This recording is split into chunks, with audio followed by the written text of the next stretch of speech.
Prefer staying mysterious. What it says about your spirit. Carl Jung. There's a secret that Carl Jung discovered in his most advanced patients, a truth so profound and so unsettling that he hesitated to write about it directly. It wasn't about trauma. It wasn't about childhood wounds or family dynamics. It was about something far more ancient, far more powerful, and infinitely more dangerous to acknowledge.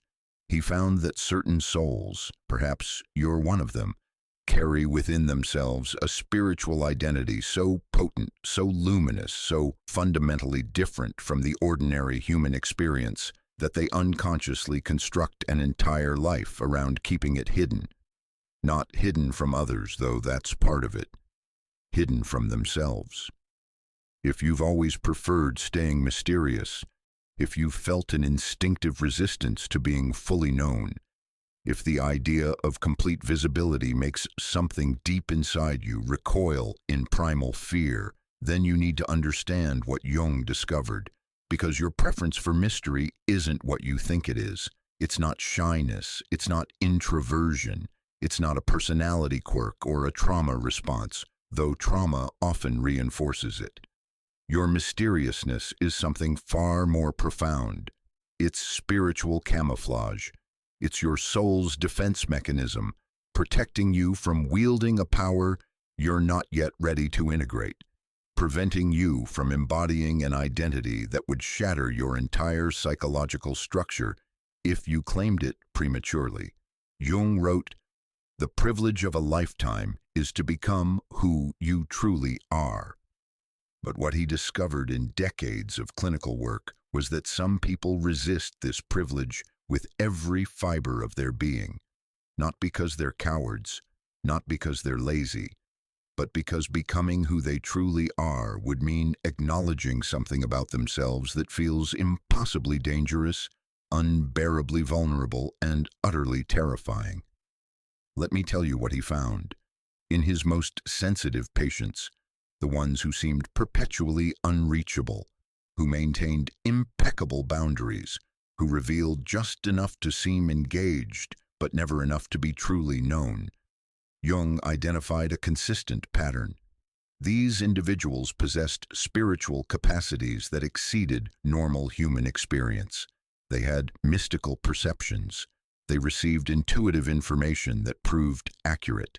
They could sense energy fields, predict outcomes, experience synchronicities with such frequency that coincidence became statistically impossible.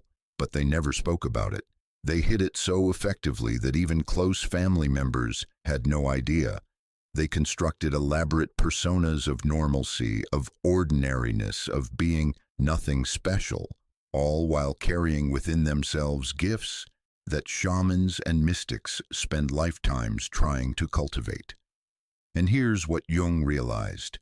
The hiding wasn't protecting them from others' judgment, though they believed it was. The hiding was protecting them from themselves, specifically from the prophetic function, the shamanic calling, the spiritual authority they were destined to embody, but absolutely terrified to claim. Think about what happens when you reveal your deepest nature to someone, not your opinions or your history, your actual spiritual essence, the part of you that knows things you shouldn't know, the part that sees through the surface reality everyone else accepts as complete, the part that experiences the sacred in the mundane, that receives visions or dreams or intuitions that later prove true, that can feel the emotional atmosphere of a room before anyone speaks. What happens? Terror. Immediate, visceral terror. Not just fear of judgment, though that's present, but something deeper. A primal conviction that if you reveal this, everything will change. Your life will no longer be your own. You'll be called to something you're not ready for. You'll lose the comfortable anonymity that's protected you. You'll become visible to forces, human and otherwise, that you've spent your entire life avoiding. This is what Jung called the power of the unlived life. All that spiritual potency, all that mystical awareness, all that prophetic sensitivity when it's not lived, when it's not embodied, when it's not integrated into consciousness, doesn't disappear. It becomes a shadow, and not just any shadow. The most dangerous kind, a luminous shadow, a shadow made of light. Most people understand shadow as the dark parts we reject, our anger, our selfishness, our cruelty. But Jung discovered something most of his followers miss. We also reject our light. We exile our brilliance, our spiritual gifts, our sacred capacities, because claiming them feels more dangerous than suppressing them. And so we become experts at mystery. We learn to deflect deep questions. We master the art of revealing just enough to satisfy curiosity without exposing our core. We become shapeshifters, showing different facets to different people, ensuring no one ever sees the totality. We cultivate strategic opacity, learned vagueness, protective ambiguity, and we tell ourselves this is wisdom, this is healthy boundaries, this is self-protection in a world that doesn't understand. This is privacy in an age of oversharing. But Jung would ask you, what exactly are you protecting? And more importantly, who are you protecting it from? Because here's the truth that changes everything. You're not hiding from others. Not really. You're hiding from the life you were meant to live. You're hiding from the spiritual identity you chose before you incarnated into this particular existence.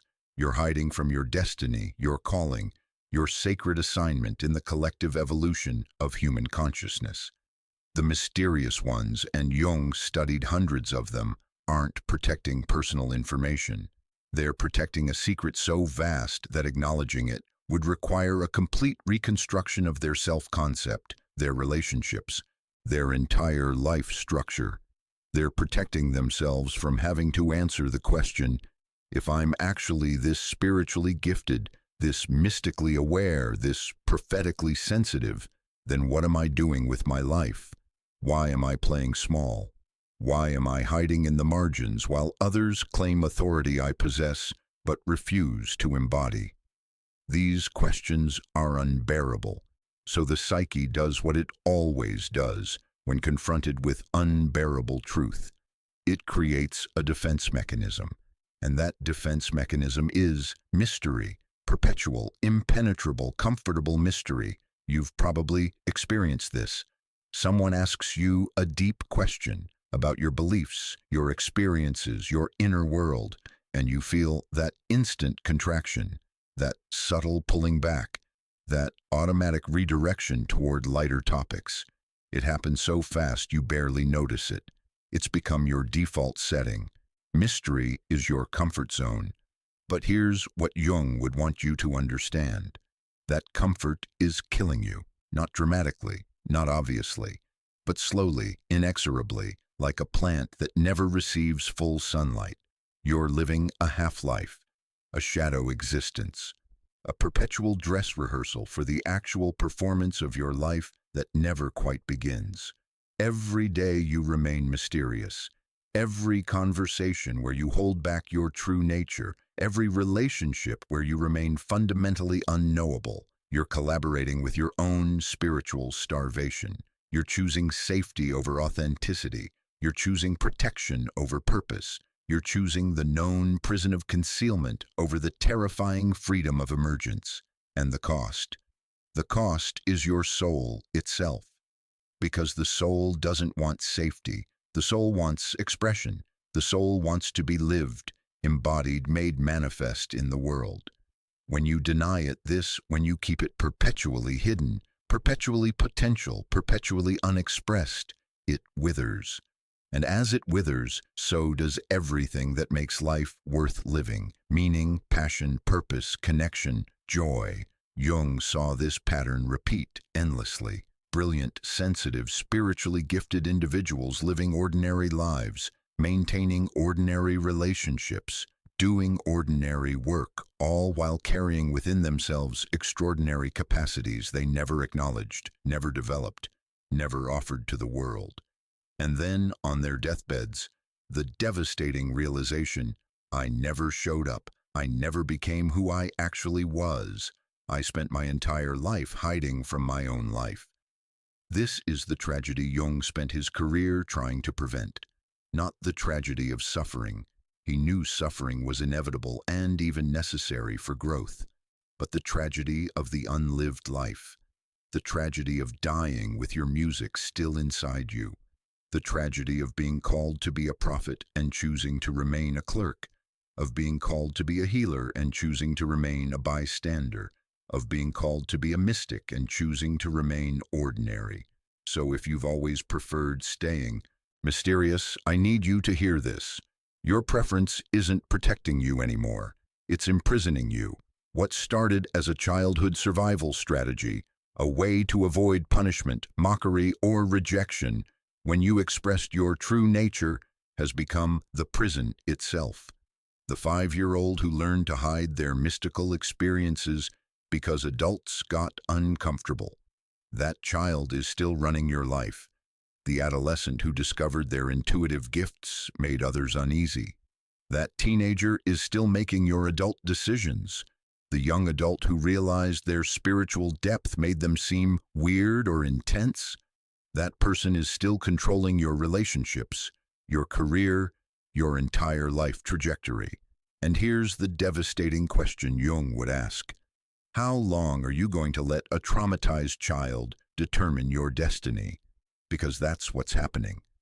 Every time you choose mystery over revelation, every time you hide your true nature, every time you pretend to be less aware, less sensitive, less spiritually attuned than you actually are, you're letting a wounded child's fear dictate an adult's life choices.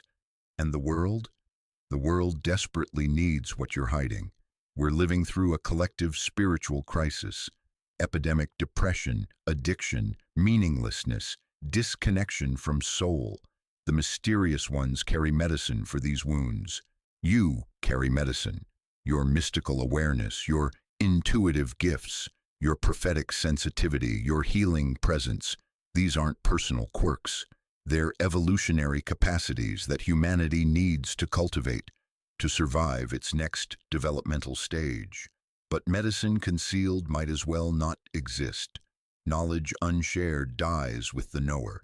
Light hidden under a bushel illuminates nothing.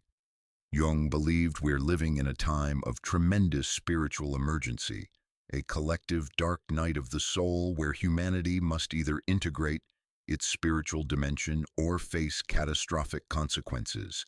Ecological collapse, technological dystopia, spiritual nihilism, and he believed the ones who could midwife this transformation were precisely the sensitive, mystical, prophetically aware individuals who preferred staying hidden. He believed in you. He believed in the mysterious ones, not despite your preference for concealment, but because of what that preference reveals. You're carrying something so powerful that even you're afraid of it. So this isn't a script about overcoming shyness or building confidence or learning to network. This is about something infinitely more profound. Reclaiming your spiritual identity, emerging from concealment into embodiment, transitioning from unconscious mystery to conscious presence, becoming who you actually are instead of who you've pretended to be. And I won't lie to you, this is the hardest thing you'll ever do. Harder than facing your trauma, harder than healing your childhood wounds, harder than any therapeutic work you've undertaken. Because this isn't about fixing what's broken. This is about claiming what's powerful. And power, spiritual power especially, is the most terrifying thing a human being can face. Because with power comes responsibility. With power comes visibility. With power comes the end of hiding. With power comes the death of your small, safe, mysterious self, and the birth of something vast, vulnerable, and utterly unknown. Jung wrote, "The most terrifying thing is to accept oneself completely. For you, the mysterious one, accepting yourself completely means accepting that you're not ordinary. It means accepting that you carry gifts that exceed normal human experience. It means accepting that you came here for a purpose that requires visibility, vulnerability, and the courage to be fully seen, not just by others, but by yourself." Are you ready for that? Are you ready to stop hiding? Are you ready to discover what you're actually protecting beneath all those layers of mystery? Are you ready to meet the prophet, the mystic, the healer, the seer you've been running from your entire life? Because they're waiting for you in the shadows of your unconscious, in the depths of your unlived life, in the secret chambers of your soul. Your true self is waiting, waiting to be acknowledged, waiting to be integrated, waiting to be lived. And the waiting ends now. Not when you feel ready. You'll never feel ready. Not when it feels safe. It will never feel safe. But now, in this moment, with this recognition, your mystery is a prison, and only you hold the key. The question is, will you turn it? Let me introduce you to a psychological pattern that Carl Jung identified but rarely named directly, a configuration so specific, so devastating, and so pervasive among the mysterious ones that understanding it will completely reframe your entire life experience. He called it, in his private notebooks, the spiritual orphan complex. Here's what it means. You were born with extraordinary spiritual sensitivity, intuitive capacities, mystical awareness, or prophetic gifts, but you grew up in an environment that had absolutely no framework to recognize, nurture, or even acknowledge these capacities. Your family, your school, your religion, your culture, none of them had a container for what you were experiencing. So you learned very quickly that your depth was a problem. Your sensitivity was a weakness. Your mystical experiences were either imagination, attention-seeking, or signs of psychological disturbance. You learned to hide, not just specific experiences, but your entire inner world. You became a spiritual orphan, someone whose essential nature found no home in the world around them. And here's where it gets devastating. That orphan adaptation, that survival strategy of concealment, became so effective that you internalized it. You didn't just hide your gifts from others, you hid them from yourself. You built an outer persona so convincing, so thoroughly normal, that even you forgot what you were protecting underneath. Jung saw this pattern hundreds of times in his clinical practice, particularly in his most sensitive patients. They would come to him presenting with depression, anxiety, relationship difficulties, creative blocks, conventional problems. But as he worked with their dreams, their active imagination, their unconscious material, a consistent pattern emerged. These individuals had experienced profound spiritual phenomena, visions, mystical states, encounters with archetypal figures, synchronicities that violated probability, intuitive knowings that proved accurate, healing abilities they couldn't explain, but they'd never told anyone. Some had never even acknowledged these experiences to themselves, dismissing them immediately as imagination, coincidence, or delusion. And the cost of this concealment?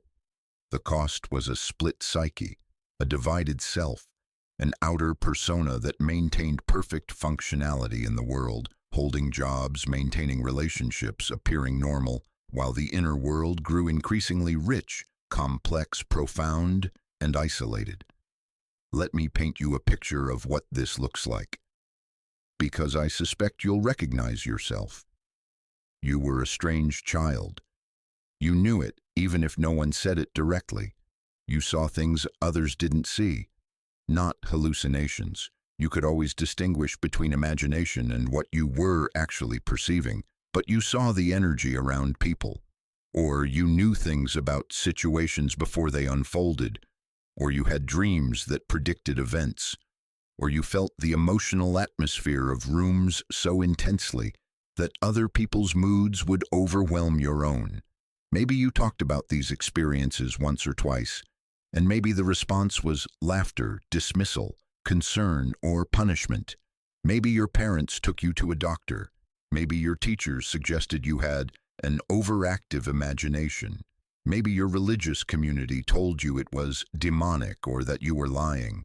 Maybe other children mocked you, and you learned the lesson every spiritual orphan learns. My true nature is not acceptable here. I must hide to survive. So you did what any intelligent child does in a hostile environment. You adapted. You stopped mentioning your experiences. You created a persona of normalcy. You learned to perform regular kid, convincingly enough that adults stopped worrying and peers stopped mocking. And it worked. The pressure eased. You became invisible in the best possible way, present enough to avoid concern, but opaque enough to avoid exposure. You mastered the art of being overlooked. But here's what no one tells you about childhood survival strategies. They don't automatically turn off when childhood ends. That adaptation, that reflexive concealment of your true nature, continued into adolescence, into young adulthood, into your current life. It became so automatic that you stopped recognizing it as a choice. Mystery became your identity. Now let me describe the symptoms, the specific markers of the spiritual orphan complex, because Jung was nothing if not precise in his observations. Symptom 1, the fundamental differentness. You've felt fundamentally different from other people for as long as you can remember. Not better, not worse, just categorically different, like you're a different species pretending to be human. You watch people engage in normal life, relationships, careers, entertainment, goals, and you understand it intellectually. You can even participate, but you never fully inhabit it. There's always part of you observing from the outside, studying human behavior like an anthropologist in a foreign culture. Symptom 2, the exhausting performance. Maintaining normalcy requires constant energy. You're always slightly on, always managing your presentation, always calibrating how much to reveal and how much to conceal. Other people seem to move through life naturally, but for you, every social interaction requires calculation. How much depth is appropriate here? What version of myself should I show? How do I engage without revealing too much? By the end of the day, you're exhausted, not from activity, but from performance, from maintaining the costume of ordinariness while your actual nature remains hidden underneath. Symptom 3, the terror of being truly seen. Here's the paradox that defines your existence. You long to be known deeply, completely, without masks. But the prospect of actually being seen in your totality terrifies you at a primal level. Not fear of judgment, though that's present. Not fear of rejection, though that exists too. But a deeper fear.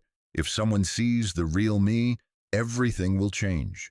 My life as I've constructed it will shatter. I'll lose control. I'll be called to something I'm not ready for. So you engage in what Jung called strategic disclosure, revealing just enough to create connection, but never enough to be truly known. You let people get close, but not too close. You share vulnerably, but selectively. You create the illusion of availability while maintaining fortress walls around your core. Symptom 4, the paradoxical longing for recognition. Despite your terror of visibility, part of you desperately wants to be recognized, not praised, not celebrated, recognized, seen for what you actually are by someone who understands. You long for the moment when someone looks at you and says, I see you, I see what you're carrying, I see what you're hiding, and you're not alone. But that recognition never comes. How could it? You've hidden so effectively that even people who love you don't know your actual nature. You're surrounded by relationships where people care deeply about you, but about a version of you that's carefully curated for their consumption. You're intensely connected and profoundly alone simultaneously. Symptom 5, the unconscious conviction of persecution. Deep in your psyche lives an unexamined belief. If I reveal my true nature, I will be persecuted, not metaphorically. Actually persecuted, rejected, dismissed, pathologized, or destroyed. This belief is usually unconscious, but it drives your entire life. Where does this come from? Sometimes from actual childhood experiences of rejection when you expressed your gifts. But Jung found something deeper. Many of his spiritually sensitive patients carried what he called ancestral memory, an unconscious awareness of historical persecution of mystics, seers, witches, healers, prophets, as if the psyche remembers the Inquisition, remembers the burnings, remembers the exile of those who saw too much or knew too deeply. Whether this is literal ancestral memory or archetypal pattern doesn't matter. What matters is the effect. You're unconsciously protecting yourself from a persecution that may not even be real in your current context, but feels absolutely real in your nervous system. Symptom 6. The lonely childhood. You were alone as a child. Maybe not physically, maybe you had siblings, friends, busy parents, but you were alone in your inner world. No one understood what you were experiencing. No one reflected your true nature back to you. No one said, "What you're experiencing is real, it's valuable, it's a gift to be developed." So you grew up with this devastating split, a rich inner world that no one acknowledged, and an outer persona that everyone reinforced. You learned that your depths made people uncomfortable, that your intensity was too much, that your sensitivity was a burden to others, that your questions went too deep, your observations were too penetrating, your awareness was too acute. You learned to dim your light, to ask superficial questions instead of the real ones burning inside you, to accept surface answers instead of demanding the depth you craved, to be less intense, less questioning, less present, less yourself.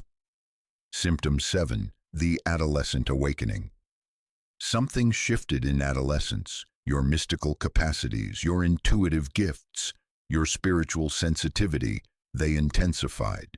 Puberty doesn't just awaken sexual energy, it awakens spiritual energy. And for you, this was overwhelming. Maybe your intuition became sharp enough that you could sense exactly what people were feeling, thinking, hiding. Maybe your dreams became prophetic with such frequency that you could no longer dismiss them as coincidence. Maybe you started experiencing synchronicities, mystical states, encounters with something beyond ordinary reality that absolutely could not be explained by conventional frameworks, and you had no one to talk to about it. Your peers were concerned with social hierarchies and romantic dramas. Your parents were managing careers and mortgages. Your teachers were focused on standardized curricula. Your religious leaders offered dogma that didn't match your direct experience. So you did what you'd already learned to do. You hid. But now the hiding felt different. Now you weren't just hiding experiences, you were hiding an entire aspect of your identity. You were a mystic pretending to be normal, a prophet pretending to be ordinary, a seer pretending to be blind. Symptom 8. The adult pattern of perpetual unknowability, and this pattern continued into adulthood. You've had relationships, friendships, romantic partnerships, maybe marriage, but there's a consistent complaint from people who try to get close to you. I feel like I don't really know you. I feel like there's this part of you I can never reach. I feel like you're always slightly unavailable, always holding something back. And they're right. You are holding something back. Not deliberately, not maliciously, but automatically, reflexively, unconsciously. Because the part of you that learned in childhood that your true nature was dangerous is still protecting you, still maintaining the invisibility cloak, still ensuring that no one, not your spouse, not your children, not your closest friends, ever sees the totality of who you actually are. You've created relationships where you're deeply cared for but profoundly unknown, where you're intimately connected but fundamentally isolated, where you're physically present but spiritually absent. And here's the most devastating part. You've gotten so good at this that you don't even recognize you're doing it. Mystery isn't something you choose anymore. It's simply who you've become. The mask has fused to your face. Jung saw this and understood immediately what was happening. You're not living your life.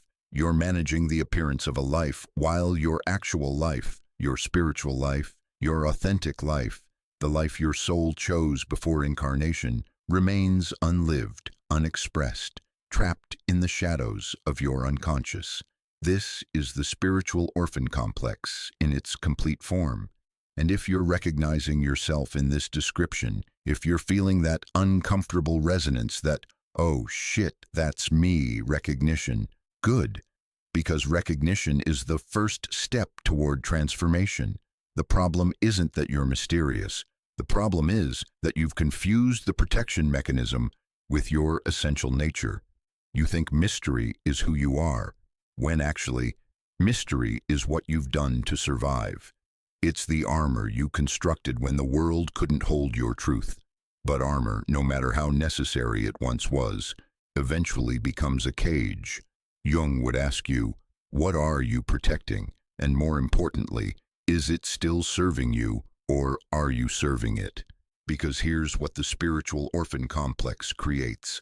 A life where you're perpetually potential rather than actual, where you're forever on the verge of becoming yourself, but never quite arriving, where you're always preparing, always protecting, always waiting for conditions to be right before you reveal yourself. And those conditions never come. You've spent your entire life protecting gifts that nobody asked you to hide. You've created an invisibility cloak so effective that even you've forgotten what you're concealing. You've made mystery your identity, when mystery was only ever meant to be temporary shelter until you found your tribe, your teachers, your context. But you never found them. Or more accurately, you never let yourself be found, because being found means being seen, and being seen means you can't hide anymore, and not hiding means facing the terrifying possibility that you've been carrying something extraordinary all along, and you've wasted years, maybe decades, concealing it instead of developing it. This is the problem, the core problem, the problem beneath all other problems in your life. Not your depression, that's a symptom. Not your relationship difficulties, that's a symptom. Not your creative blocks, that's a symptom. The actual problem is the spiritual orphan complex. You possess profound spiritual gifts, but you grew up in a world with no framework to receive them, so you learned to hide. And that hiding has become your prison. Everything else, every struggle, every frustration, every sense of life unlived flows from this one source. You're not being yourself.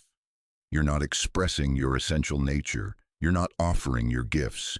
You're not living your destiny. You're just hiding, skillfully, protectively, unconsciously hiding.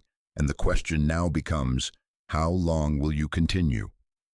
Now we're going to go deep into Carl Jung's theoretical framework, the conceptual architecture that explains exactly why you're mysterious and what that mystery is actually concealing. This isn't abstract philosophy. This is a precise psychological map of your internal structure, and understanding it will change everything. Jung discovered that the human psyche contains two crucial components that most people never consciously recognize: the persona and the shadow. These aren't just concepts. They're actual psychological structures, living forces within your psyche that shape every moment of your existence. The persona is the mask you show the world, the socially acceptable version of yourself, the character you perform in order to function in society. It's not fake, exactly, it's real enough. But it's not your totality. It's a selected, curated, carefully constructed presentation designed to meet social expectations while protecting your vulnerable core.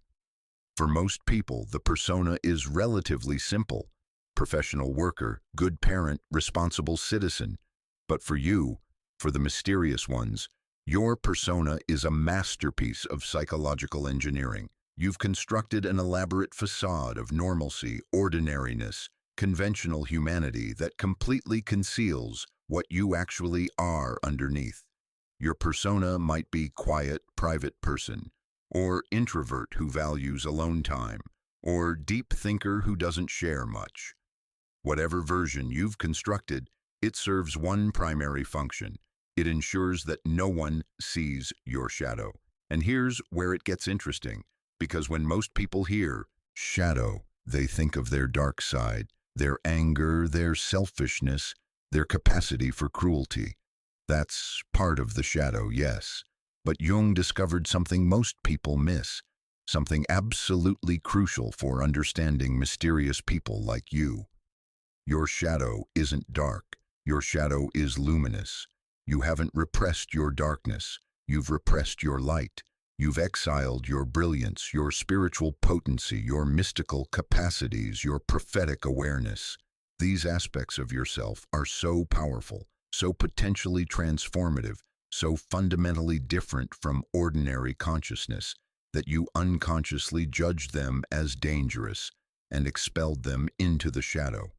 So while everyone else is doing shadow work on their rage and jealousy and shame, you need to do shadow work on your prophet, your mystic, your healer, your seer, your spiritual authority. These aren't metaphors. Jung worked with patients who literally possessed these capacities, but had so thoroughly repressed them that they appeared in dreams and active imagination as autonomous figures.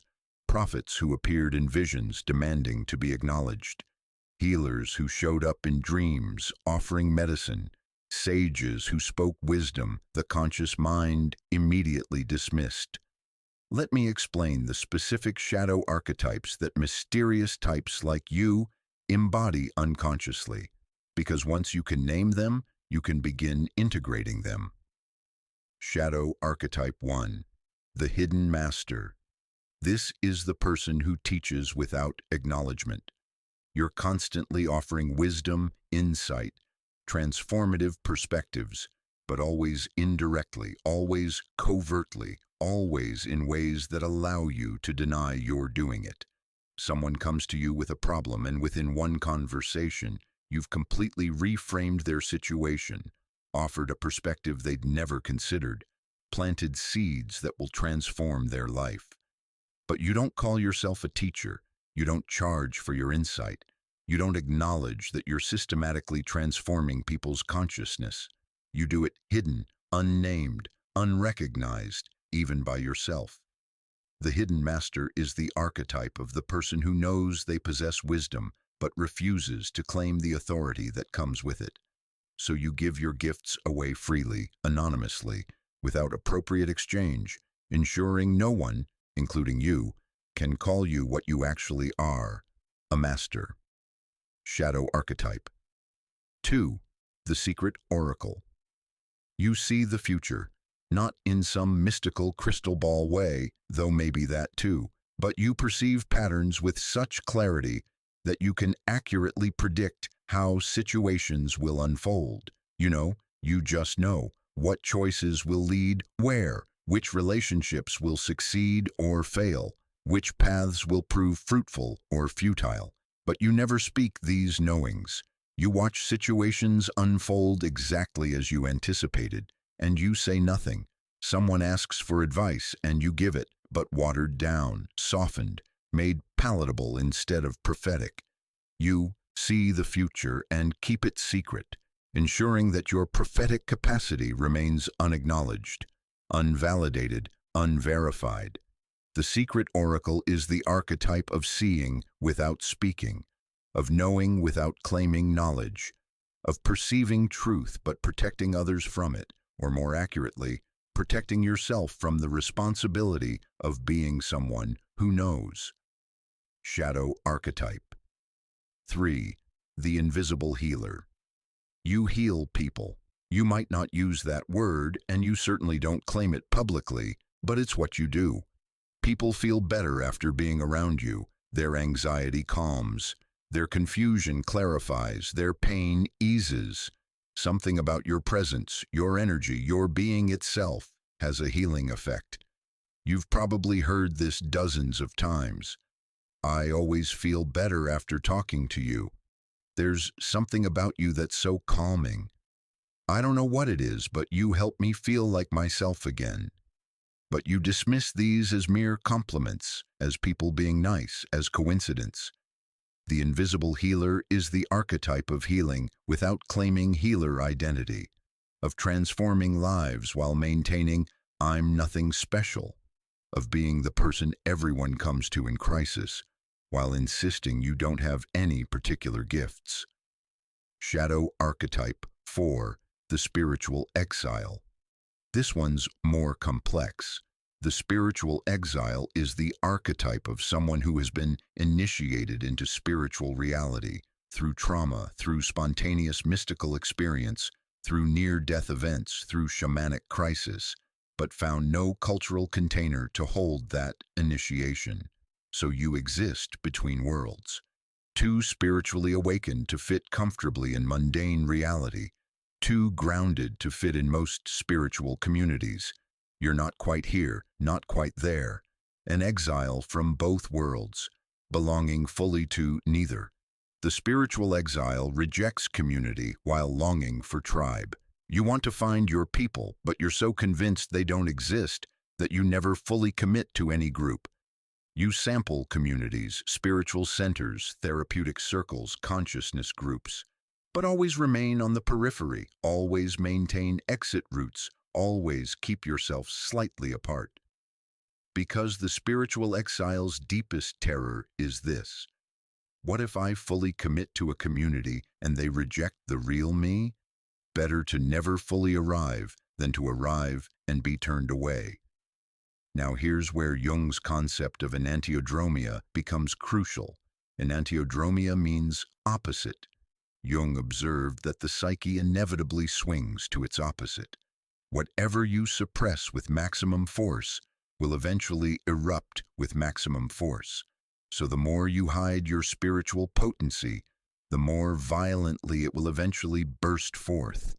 The more you maintain your persona of ordinariness, the more dramatically your shadow of extraordinariness will possess you when the defenses finally crack. Jung saw this pattern constantly. Patients who maintained perfect control for decades then experienced sudden spiritual emergencies, spontaneous mystical states, encounters with archetypal figures, kundalini awakenings, shamanic crises that completely destabilize their carefully constructed lives. It's not that something went wrong, it's that the psyche was correcting. The self, Jung's term for the totality of your being, was forcing integration. Your shadow was demanding recognition. The prophet you'd hidden for 50 years decided it was done waiting. Let me tell you about Elena. She's a composite of several patients Jung worked with, but her pattern is instantly recognizable. Elena came to analysis at 47, presenting with depression and what she called a sense of emptiness despite having everything I thought I wanted. She was married, had 2 adult children, worked for 30 years as an administrative assistant in a medical office. Outwardly, completely ordinary, a nice woman, pleasant, responsible, forgettable. But through dream analysis, something extraordinary emerged. Elena had been experiencing profound mystical states since childhood. At age 6, she had a vision of a luminous woman who showed her geometric patterns that she later recognized in sacred geometry texts.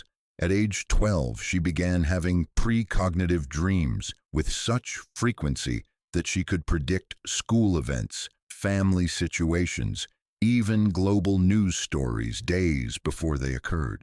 In her 20s, she discovered she could sense illness in people's bodies before medical diagnosis. She would shake someone's hand and suddenly know, with absolute certainty, that they had cancer or heart disease, or was pregnant before they knew themselves. Every time she mentioned these knowings, people looked at her with fear or dismissal, so she stopped mentioning them. She developed an elaborate system of intuition that she could explain away. "Oh, I just had a feeling," rather than "I saw energy disruption in your pancreas." For 30 years, Elena worked in a medical office, perceiving information that doctors needed expensive tests to discover, but she never mentioned it. She maintained her persona of sweet receptionist who's been here forever, while unconsciously serving as an energetic diagnostician that no one recognized, including herself. But at 47, something cracked.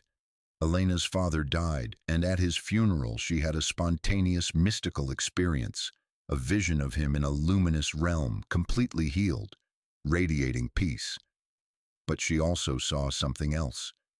Hundreds of people she'd known over her lifetime, all in this luminous space, all holding up their hands toward her in gratitude, and she heard clearly, as if spoken directly into her consciousness, "You helped us transition. You eased our passages. You held space for our deaths in ways we couldn't acknowledge, and you never claimed your role." This vision shattered Elena's depression and revealed what was underneath. Rage, not at others but at herself. Rage at having wasted decades hiding gifts that could have served so many more people. Rage at having played small when she was called to be vast. Rage at the life unlived, the gifts unoffered, the destiny unclaimed. Through Jung's method of active imagination, Elena began dialoguing with her shadow, the hidden healer she'd been suppressing for 47 years. And what emerged was devastating and transformative simultaneously. Her shadow spoke, "I am the one who has always known. I am the one who sees through flesh to spirit, through time to eternity, through separation to unity. I am the one you exiled because you were afraid. Afraid of being called crazy, afraid of being too much, afraid of responsibility, afraid of power, so you made me serve in secret. You let me guide people through death transitions without acknowledgement. You let me perceive illness without claiming healer identity. You let me hold sacred space while pretending I was just being supportive. But I'm done. I'm done being your secret. I'm done being the power you wield but refuse to name." This confrontation, this meeting between persona and shadow, is what Jung called the most crucial moment in psychological development. Because Elena had a choice. She could repress this shadow again, rebuild her defenses, go back to being the sweet receptionist who had weird intuitions she never mentioned. Or she could integrate. She could begin the terrifying process of becoming conscious of what she'd always been unconsciously. Elena chose integration, but not in the way you might think. She didn't quit her job to become a full-time healer.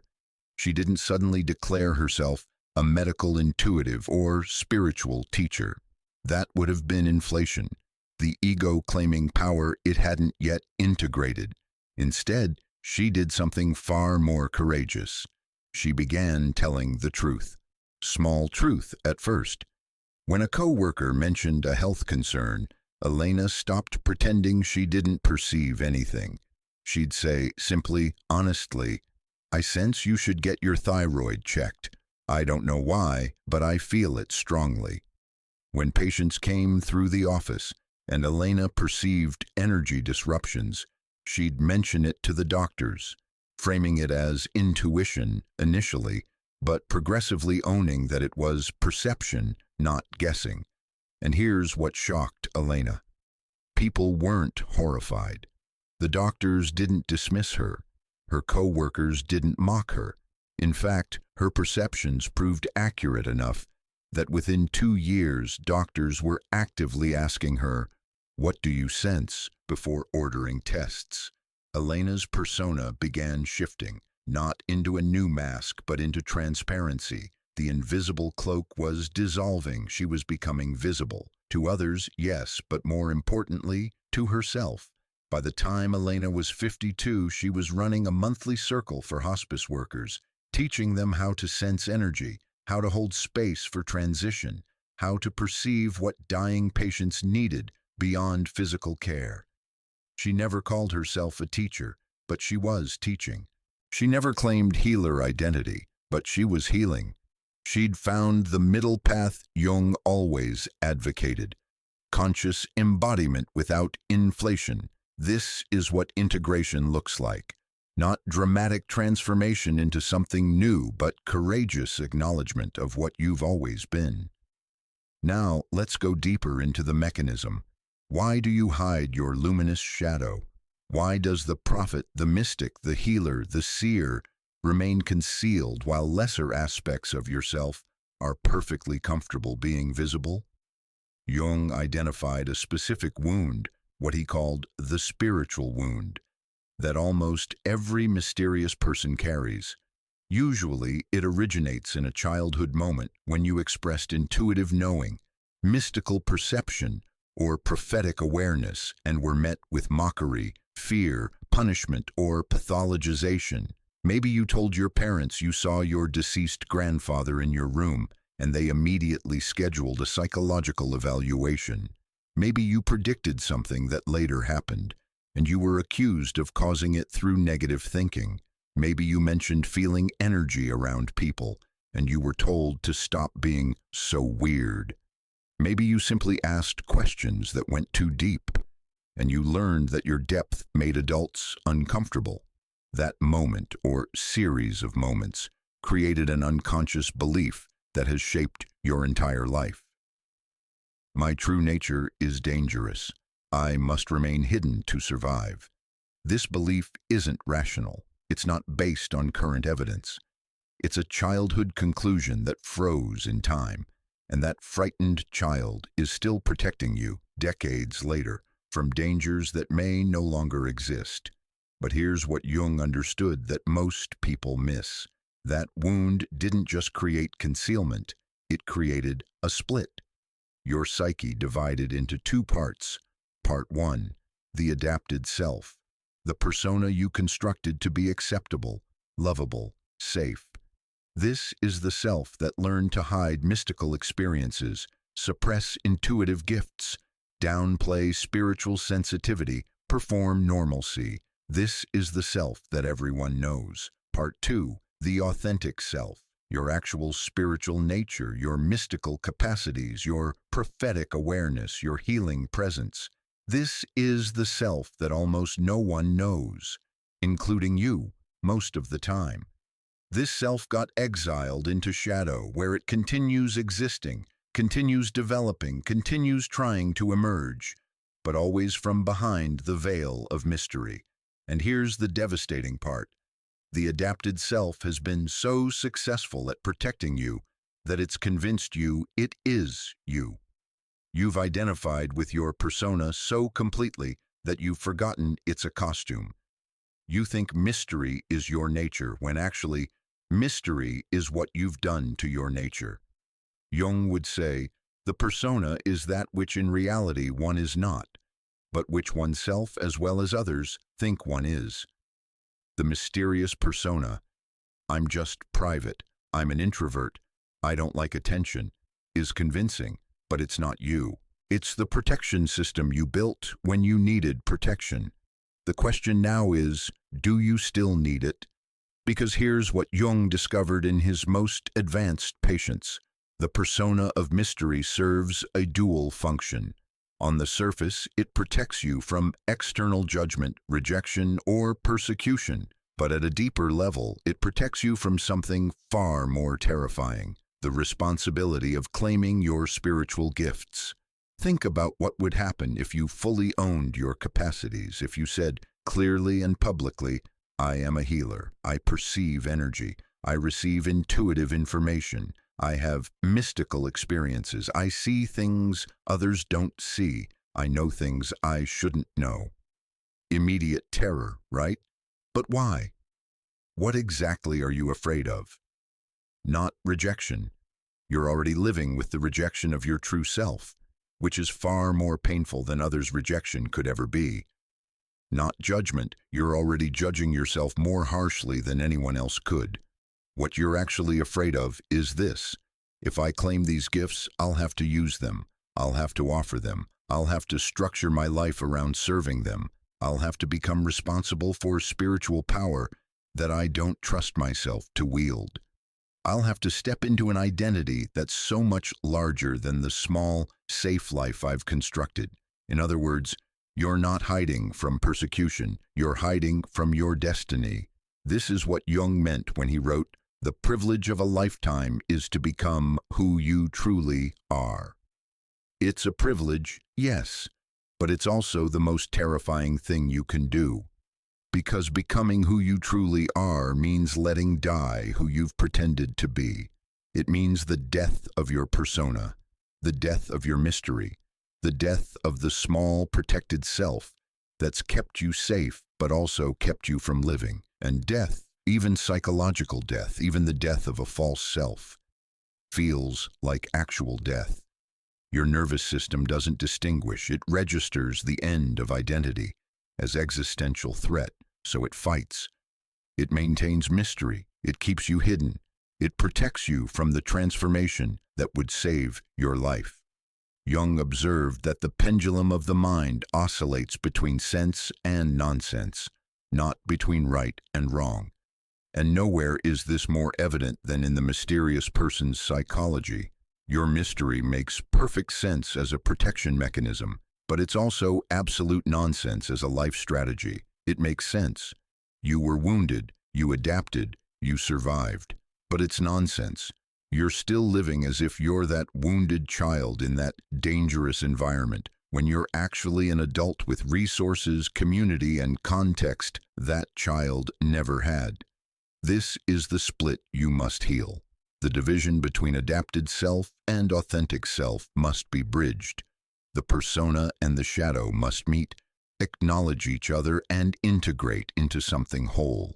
Jung called this process individuation, becoming the individual you actually are rather than the collective average you've been trained to be. And for you, individuation means a specific journey from unconscious concealment to conscious embodiment, from reflexive mystery to transparent presence, from hiding your prophet to becoming your prophet, not performing it, not pretending, not creating a new, more sophisticated mask, but actually, authentically, vulnerably being who you are, the person with mystical awareness, intuitive gifts, prophetic sensitivity, healing presence. And here's what Jung would want you to understand. Your shadow isn't waiting to punish you. Your shadow is waiting to liberate you. The prophet isn't demanding you become someone you're not. The prophet is demanding you stop pretending to be someone you're not. The luminous shadow, the mystic, the healer, the seer you've been hiding, isn't your enemy. It's your destiny. It's the aspect of yourself that chose to incarnate in this lifetime to offer specific gifts to the collective evolution of consciousness. And every moment you remain mysterious, every day you conceal your true nature, you're betraying that pre-incarnational choice. I know that sounds dramatic, but Jung's work was nothing if not dramatic. He understood that psychological transformation isn't a gentle process of self-improvement. It's a death and rebirth. It's a descent into the underworld and an emergence transformed. It's the hero's journey applied to consciousness itself. And you're at the threshold. You've been at the threshold for years, maybe decades, sensing that something needs to change, feeling the pressure of the unlived life, experiencing the symptoms of soul starvation, depression, meaninglessness, relationship superficiality, creative blocks. These aren't problems to be fixed. They're messages from your shadow. Your prophet is getting impatient. Your mystic is tired of waiting. Your healer is exhausted from serving anonymously. They're ready to emerge. The only question is, are you ready to let them? Jung wrote, "Everyone carries a shadow, and the less it is embodied in the individual's conscious life, the blacker and denser it is." But he also wrote something most people never quote. At times it is even an advantage not to know all one's complexes, because premature awareness without adequate ego strength to integrate can lead to psychological crisis. So I'm not telling you to rip off your mask tomorrow and declare yourself a prophet. That's not integration, that's inflation. What I'm telling you is this: start seeing your mystery for what it is. Not your identity, but your protection system. Not your nature, but your adaptation. Not who you are, but what you've done to survive. And once you see that clearly, you can begin asking, Is this protection still serving me, or am I serving it? Is my mystery creating safety or creating imprisonment? Is my concealment protecting my gifts or preventing them from fulfilling their purpose? These are the questions that begin dissolving the persona. These are the inquiries that start bridging adapted self and authentic self. These are the contemplations that initiate the individuation process. Jung dedicated his life to understanding. Your shadow isn't dark, it's luminous, and it's time to let it shine. Now I'm going to take you deep into one man's journey from total concealment to cautious emergence, a therapeutic process that spanned 5 years and revealed everything Jung understood about the mysterious soul. This is the story of David, a composite case built from multiple patients Jung and his students worked with, but representing a pattern so consistent that you'll likely see yourself reflected in his mirror. David walked into Jung's consulting room at age 52, referred by a colleague who suspected something beyond conventional depression. He presented as utterly ordinary, medium height, unremarkable appearance, mild-mannered to the point of being nearly invisible. He worked as a mid-level accountant at a manufacturing firm, a job he'd held for 23 years. He described himself as someone who never quite showed up to his own life. That phrase caught Jung's attention immediately. Never showed up to his own life. Not failed at life, not struggled with life, but never showed up, as if the real David had been somewhere else this entire time, while a placeholder walked through his days. In the initial sessions, David described textbook depression, low energy, diminished pleasure, a persistent sense of meaninglessness, difficulty connecting emotionally, even with his wife of 20 years and their teenage daughter. He'd tried antidepressants with minimal effect. He'd attempted cognitive behavioral therapy and learned to challenge negative thoughts, but nothing changed the fundamental feeling that his life was somehow not his own, that he was living in a waiting room, perpetually preparing for something that never quite began. Jung asked him to bring his dreams, and everything changed. The dreams David reported were extraordinary, rich with symbolism, populated with archetypal figures containing the kind of numinous content that appears maybe once in a lifetime for most people, but appeared for David with such frequency that he'd normalized it. In the first dream David shared, he was standing in a vast library where the books were made of light. A figure, ancient, neither male nor female, radiating authority, approached him and said, "You've been reading your entire life, but you've never opened your mouth to speak what you know. The unspoken word becomes poison." David reported this casually, as if describing a trip to the grocery store. Jung asked him what he made of the dream. David shrugged. "Interesting imagery, I guess. I've always liked books." This became the pattern. Profound dreams containing mystical content, archetypal encounters, prophetic imagery, and David's reflexive dismissal of all of it as interesting or creative or probably just random neurons firing. Jung recognized this immediately. David's conscious mind was actively suppressing his unconscious material. The defense mechanisms were so strong that even when the unconscious was practically screaming through dreams, David's ego dismissed it as neurological noise. So Jung tried a different approach, active imagination. He asked David to close his eyes, enter a relaxed state, and simply observe what emerged without judgment or interpretation. And what emerged was stunning. David found himself in an internal landscape, a vast desert under starlight. As he moved through this landscape, he encountered a figure, an old man with eyes that contained galaxies, dressed in robes that shifted between visible and invisible. The figure spoke. "I am what you've refused to become. I am the shaman you were born to be and chose to bury." David's eyes shot open. His hands were shaking. "That's not real," he said immediately. "That's just my imagination. I'm making it up." But Jung pressed, "Tell me about shamans. What do you know about them?" And then the dam cracked. David had been experiencing what he called weird things since age 7. He would see his deceased grandparents in his room at night. Not frightening apparitions, but comforting presences who would sit with him when he couldn't sleep. He could sense when his mother was about to get sick days before symptoms appeared. He had recurring dreams of specific events that would later unfold exactly as he'd dreamed them. At age 9, he'd told his parents about these experiences. His mother, a devout Catholic, immediately interpreted this as either demonic influence or psychological disturbance. She took him to their priest, who performed prayers of protection and told David he must never speak of these things again, that they were temptations from dark forces. The message was clear: your true nature is dangerous. Suppress it or face rejection, fear, and spiritual condemnation. So David did what any intelligent 9-year-old would do. He stopped mentioning his experiences, but he couldn't stop having them.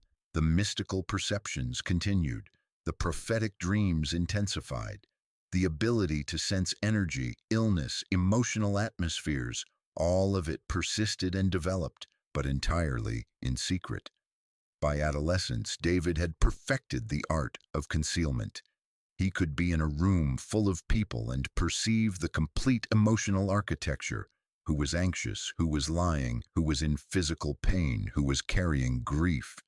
While his face showed nothing but polite attention, he developed what he called his neutral face, an expression of mild pleasantness that gave away absolutely nothing. In his 20s, something shifted. David began having spontaneous mystical experiences, moments of ego dissolution where he experienced himself as pure consciousness, without boundaries, connected to everything, eternal and infinite. These experiences were profound, blissful, transformative, and they terrified him. Because if these experiences were real, if consciousness actually could transcend the body, if individual identity was actually an illusion, if there were levels of reality beyond physical perception, then everything he'd built his life around was wrong. His entire persona of normalcy, his career as an accountant, his identity as a regular guy, all of it was a lie. So David did what he'd always done. He compartmentalized. He filed the mystical experiences under interesting anomalies and returned to his regular life. He got married to Sarah, a kind woman who appreciated his calm presence and never demanded emotional depth. He continued his accounting work, which he found simultaneously meaningless and safe. He built a life that was comfortable, stable, protected, and completely hollow. The fortress of mystery was working perfectly. David had successfully hidden his true nature from everyone, including himself, most of the time. He'd achieved what the wounded 9-year-old had set out to achieve: complete camouflage, total safety through invisibility. But at what cost? Jung asked David to examine his life honestly. Not through the lens of gratitude or positive reframing, but with brutal honesty. What was the actual quality of his existence? David's marriage. Sarah loved him, he was certain of that. But she loved the person he presented, not who he actually was. They'd been married 20 years, and she knew almost nothing about his inner world. He'd never mentioned his mystical experiences, his intuitive perceptions, his prophetic dreams.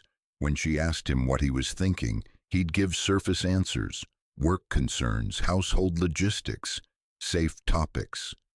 Sarah had once said to him during an argument, "Sometimes I feel like I'm married to a ghost. You're here, but you're not really here. I love you, but I don't know you. And I don't think you want to be known." She was right. David had chosen Sarah partly because she didn't press too hard, didn't demand the depth that would require revealing himself. Their relationship was warm, functional, companionable, and profoundly lonely for both of them. David's friendships.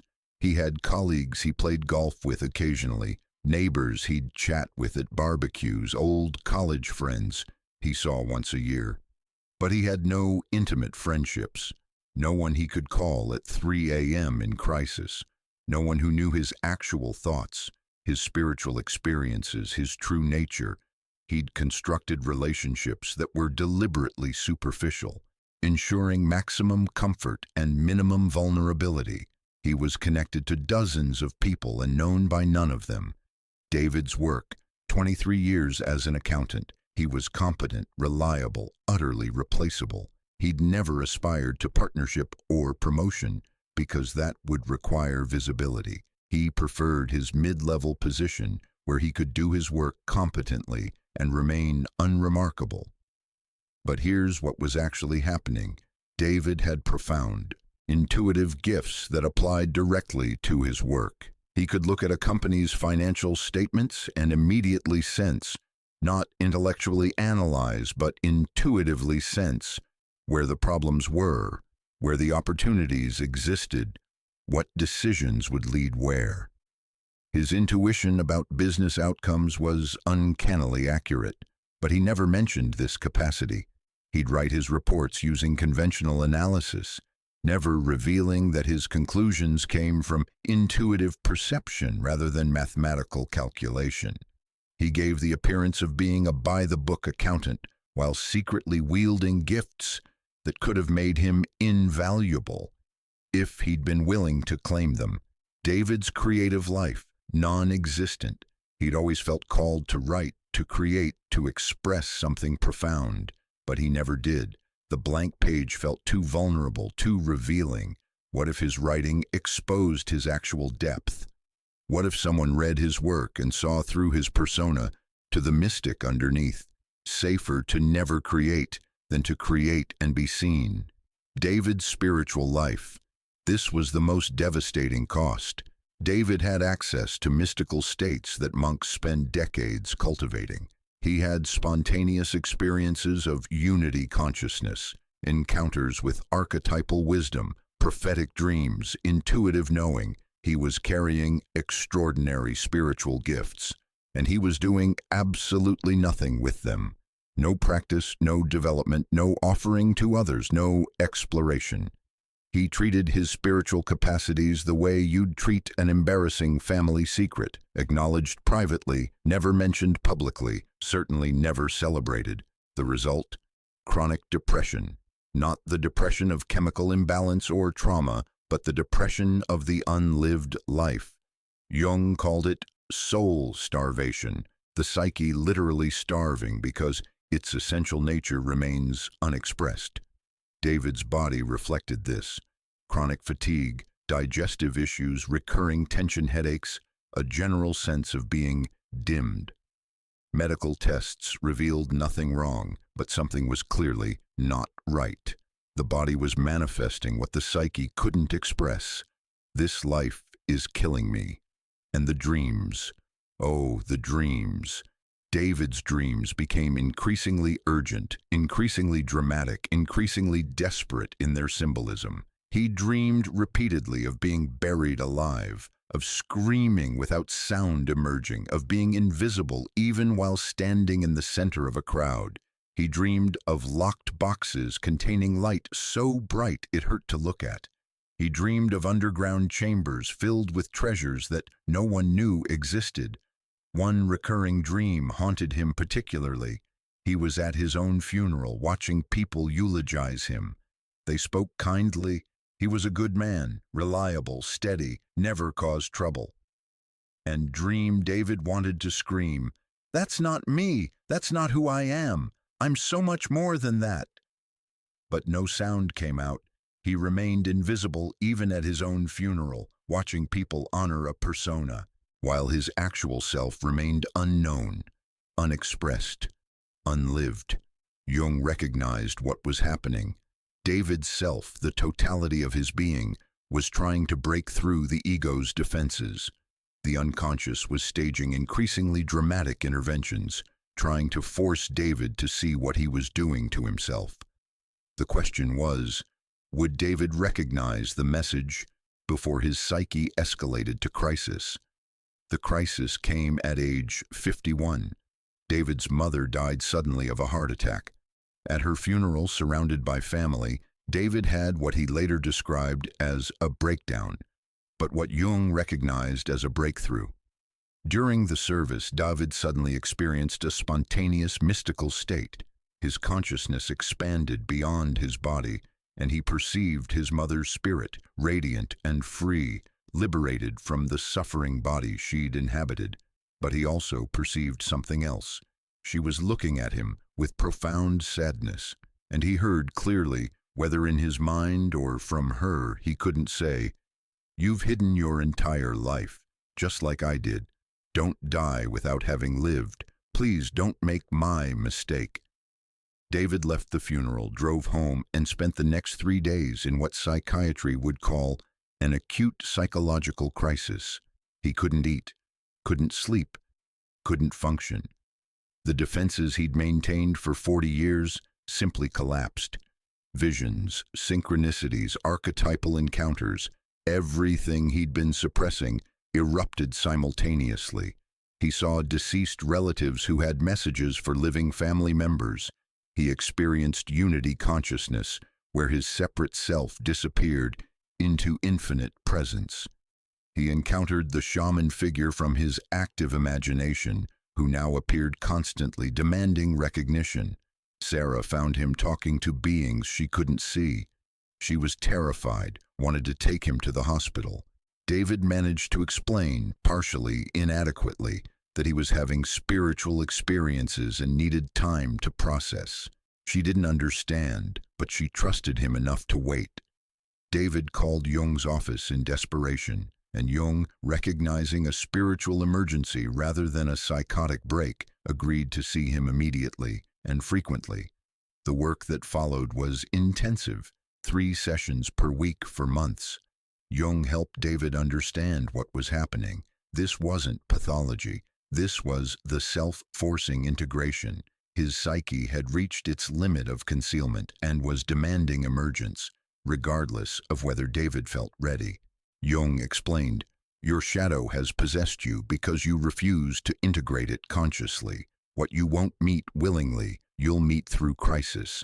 The mystical experiences you've been having for 40 years can no longer be contained.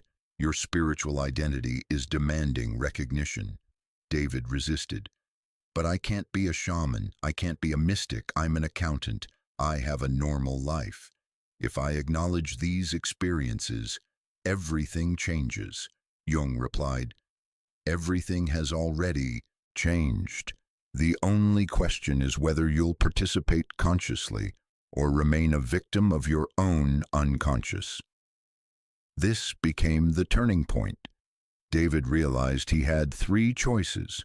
First, he could try to repress everything again, rebuild his defenses, return to the fortress of mystery. But Jung warned this would likely lead to complete psychological breakdown or serious illness. The psyche would no longer tolerate suppression.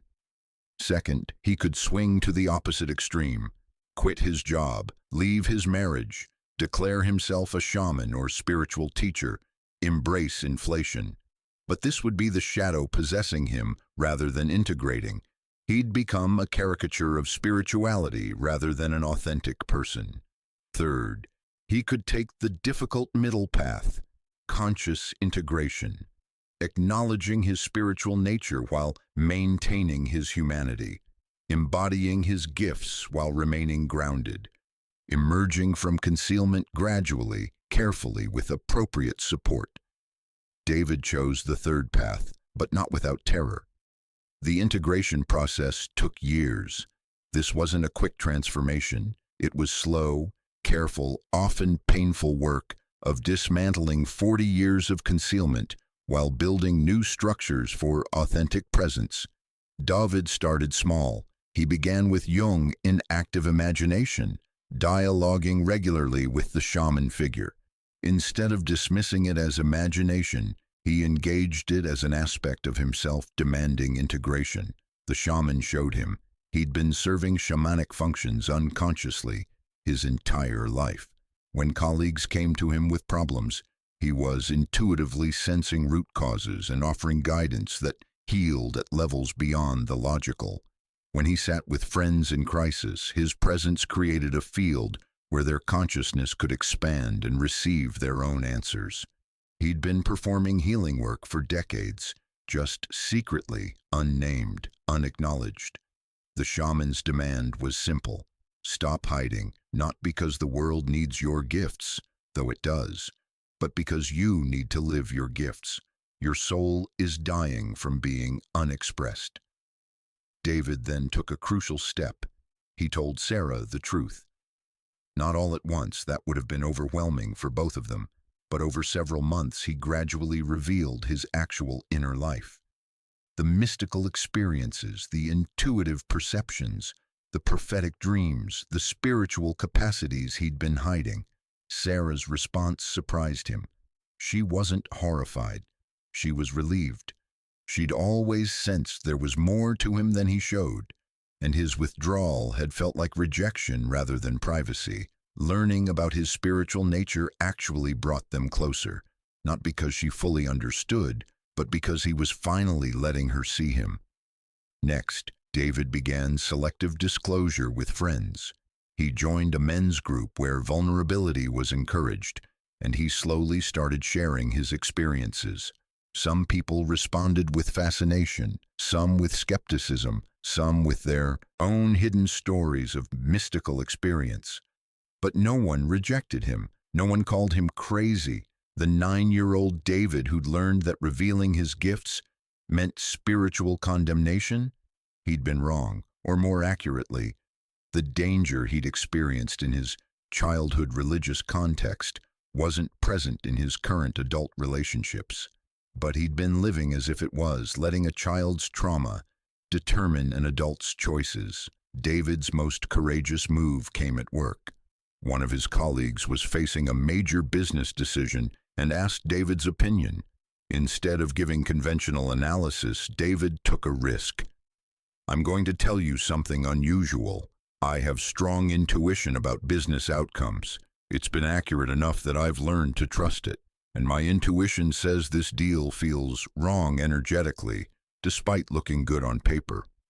I sense something's hidden that will emerge later." His colleague looked at him strangely, but decided to investigate further. He discovered hidden liabilities that would have made the deal catastrophic. David's weird intuition had saved the company millions. Word spread quietly. David didn't advertise his gifts, but he stopped hiding them. Gradually, he became known as the person with uncanny business instincts. People started asking him, "What do you sense about this?" And David, instead of deflecting, would share his actual perceptions. His career transformed, not into something overtly spiritual. He remained an accountant, but his role expanded. He was consulted on major decisions, not just for his analytical skills, but for his intuitive capacity. He received appropriate recognition and compensation for gifts he'd been giving away anonymously for decades. But the most significant transformation was internal. David began developing his spiritual capacities consciously, instead of suppressing them. He found a meditation teacher who understood mystical experience. He studied shamanic traditions, not to appropriate them, but to understand the archetypal patterns he was embodying. He kept a dream journal and worked actively with the guidance emerging from his unconscious. At 55, David made a decisive move. He trained as an energy healer while maintaining his accounting career. Not as a replacement, Jung advised against that, but as a conscious acknowledgement of capacities he'd always possessed. He began seeing clients one evening per week. He didn't advertise, just mentioned to friends that he was offering energy sessions. Word spread organically. People came with chronic pain, illness, emotional trauma, and David discovered that when he stopped hiding his gifts, they became exponentially more powerful. He could perceive energy blockages with precision. He could sense exactly where trauma was stored in the body. He could create a healing field just through presence. And most importantly, He could help people access their own healing capacity instead of making them dependent on him. This was mature embodiment, not the inflation of declaring himself an enlightened master, not the concealment of pretending he had no gifts, but the grounded integration of acknowledging his capacities, developing them consciously, and offering them in service while maintaining healthy boundaries and realistic self-perception. By 57, David's depression had completely resolved, not through medication or therapy techniques, but through living his actual life instead of the placeholder existence he'd inhabited for 5 decades. His marriage deepened. His friendships became genuinely intimate. His work became meaningful. His spiritual life became rich and active. He'd emerged, not perfectly, not completely. He still had moments of wanting to hide. He still experienced fear when revealing himself to new people. But the compulsive mystery, the reflexive concealment, the prison of perpetual hiddenness that had dissolved. David's final session with Jung came at age 58. He said something that Jung recorded in his notes. "I spent 50 years protecting myself from being seen, and the irony is, what I was hiding wasn't dangerous. What was dangerous was the hiding itself. The concealment was killing me. The emergence saved my life." Jung responded with a quote he often used with patients completing their work. "The privilege of a lifetime is to become who you truly are. You've claimed that privilege. You've become yourself. Now go live the rest of your life as the person you actually are, not as the persona you constructed to survive." This is what Jung's method reveals. The journey from mystery to embodiment isn't about becoming someone new. It's about stopping the exhausting performance of being someone you're not. It's about recognizing that the gifts you've been hiding aren't your enemy, they're your destiny. It's about understanding that emergence is terrifying precisely because it matters so much. David's story is unique in its details, but universal in its pattern. Your specifics will differ, your gifts might be different, your wound might have different origins, your emergence will take different forms, but the arc is the same. Unconscious concealment, crisis that cracks defenses, recognition of what's been hidden, terror of emergence, gradual integration, conscious embodiment, life finally, actually lived. You're somewhere on that arc right now. The question isn't whether you'll move forward. Your psyche will eventually force movement through crisis if you don't choose it consciously. The question is, will you participate willingly, or will you wait until the shadow possesses you through breakdown? David chose willingly, eventually, after 50 years of hiding and 5 years of crisis and integration. But he chose, and that choice gave him back his life. What will you choose? Now we're going to bridge Carl Jung's 1920s insights with cutting-edge 21st century neuroscience, psychology, and consciousness research. Because what Jung understood intuitively about spiritual sensitivity and the mystery response has now been validated by modern science, and the findings are even more remarkable than Jung could have imagined.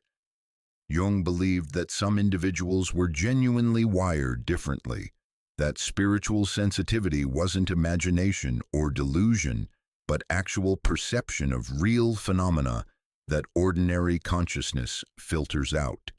He believed the mysterious ones weren't broken or neurotic, but perceptually heightened in ways that conventional psychology couldn't acknowledge.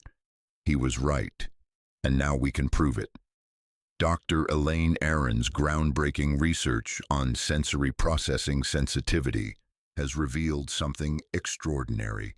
Approximately 15–20% of the population possesses a nervous system that processes reality fundamentally differently than the majority. These aren't people with disorders, they're people with heightened processing depth. Brain imaging studies using fMRI technology show that highly sensitive persons, HSPs, demonstrate increased activation in brain regions associated with awareness, integration, and action planning.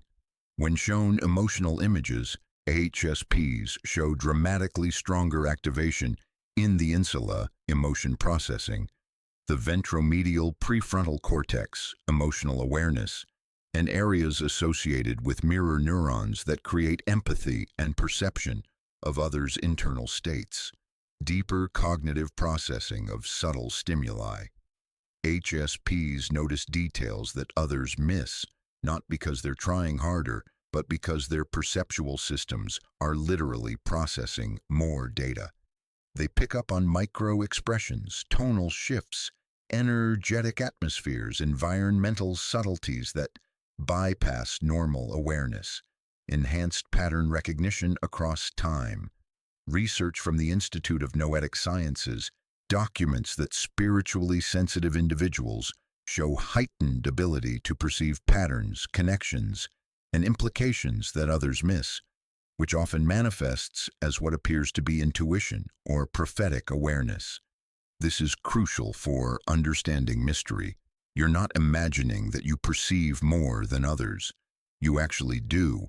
Your nervous system is processing data that other nervous systems filter out as irrelevant. What you experience as intuition or spiritual perception is often heightened processing of real subtle information. But here's where it gets complicated. You were born with this heightened sensitivity into a culture that has no framework for it.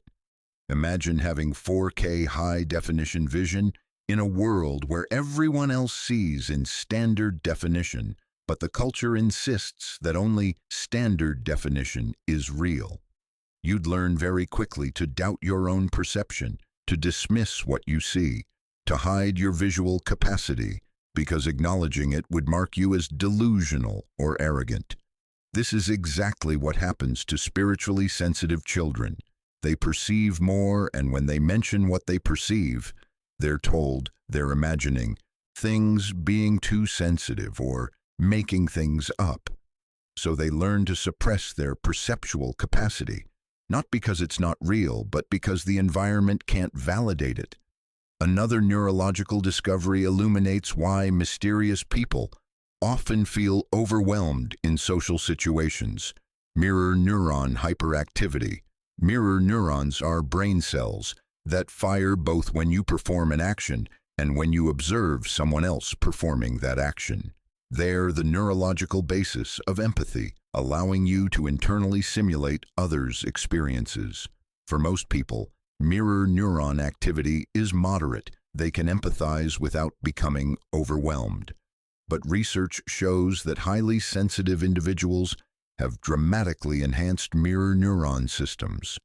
When you're in a room with someone who's anxious, your mirror neurons don't just recognize their anxiety, they recreate it in your own nervous system. You don't just observe their emotional state, you experience it as if it's your own. This explains what Jung's patients described as energy perception or emotional atmosphere sensing. It's not mystical in the supernatural sense. It's neurological hypersensitivity to subtle behavioral cues that create accurate empathic perception. But again, if you grow up not understanding this, it feels like you're going crazy. You walk into a room and suddenly feel anxious, sad, or angry, emotions that aren't yours but feel overwhelming. You learn quickly that being around people is exhausting because you're unconsciously processing everyone's emotional state simultaneously. The solution?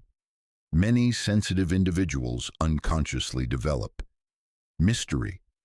They create distance, maintain boundaries, limit exposure, stay hidden. Not because they're antisocial, but because their nervous system is protecting itself from empathic overload. Neuroscientist Dr. Michael Persinger's research revealed something remarkable. Individuals who report frequent mystical experiences show heightened sensitivity in the temporal lobes, brain regions associated with emotional processing, memory, and the sense of self. Brain imaging during mystical states shows decreased activity in the parietal lobes, which maintain the sense of separate self, increased activity in the frontal lobes, associated with higher cognition and meaning-making, enhanced connectivity between normally separate brain networks, shifts in default mode, network activity associated with ego dissolution. What Jung called mystical awareness has a neurological signature. People having genuine mystical experiences aren't hallucinating or delusional. They're accessing altered states of consciousness that are measurable, replicable, and neurologically distinct from both normal waking consciousness and pathological states. The research from Johns Hopkins University on mystical experiences found that under controlled conditions, individuals can reliably access states characterized by unity, experience of oneness with all existence, transcendence of time and space, deeply felt positive mood, sense of sacredness, noetic quality, sense of encountering ultimate truth, ineffability beyond words. These experiences produce lasting positive changes in personality, particularly increased openness, decreased fear of death, and enhanced sense of meaning and purpose. They are not pathological, they are transformative. But here's the devastating reality.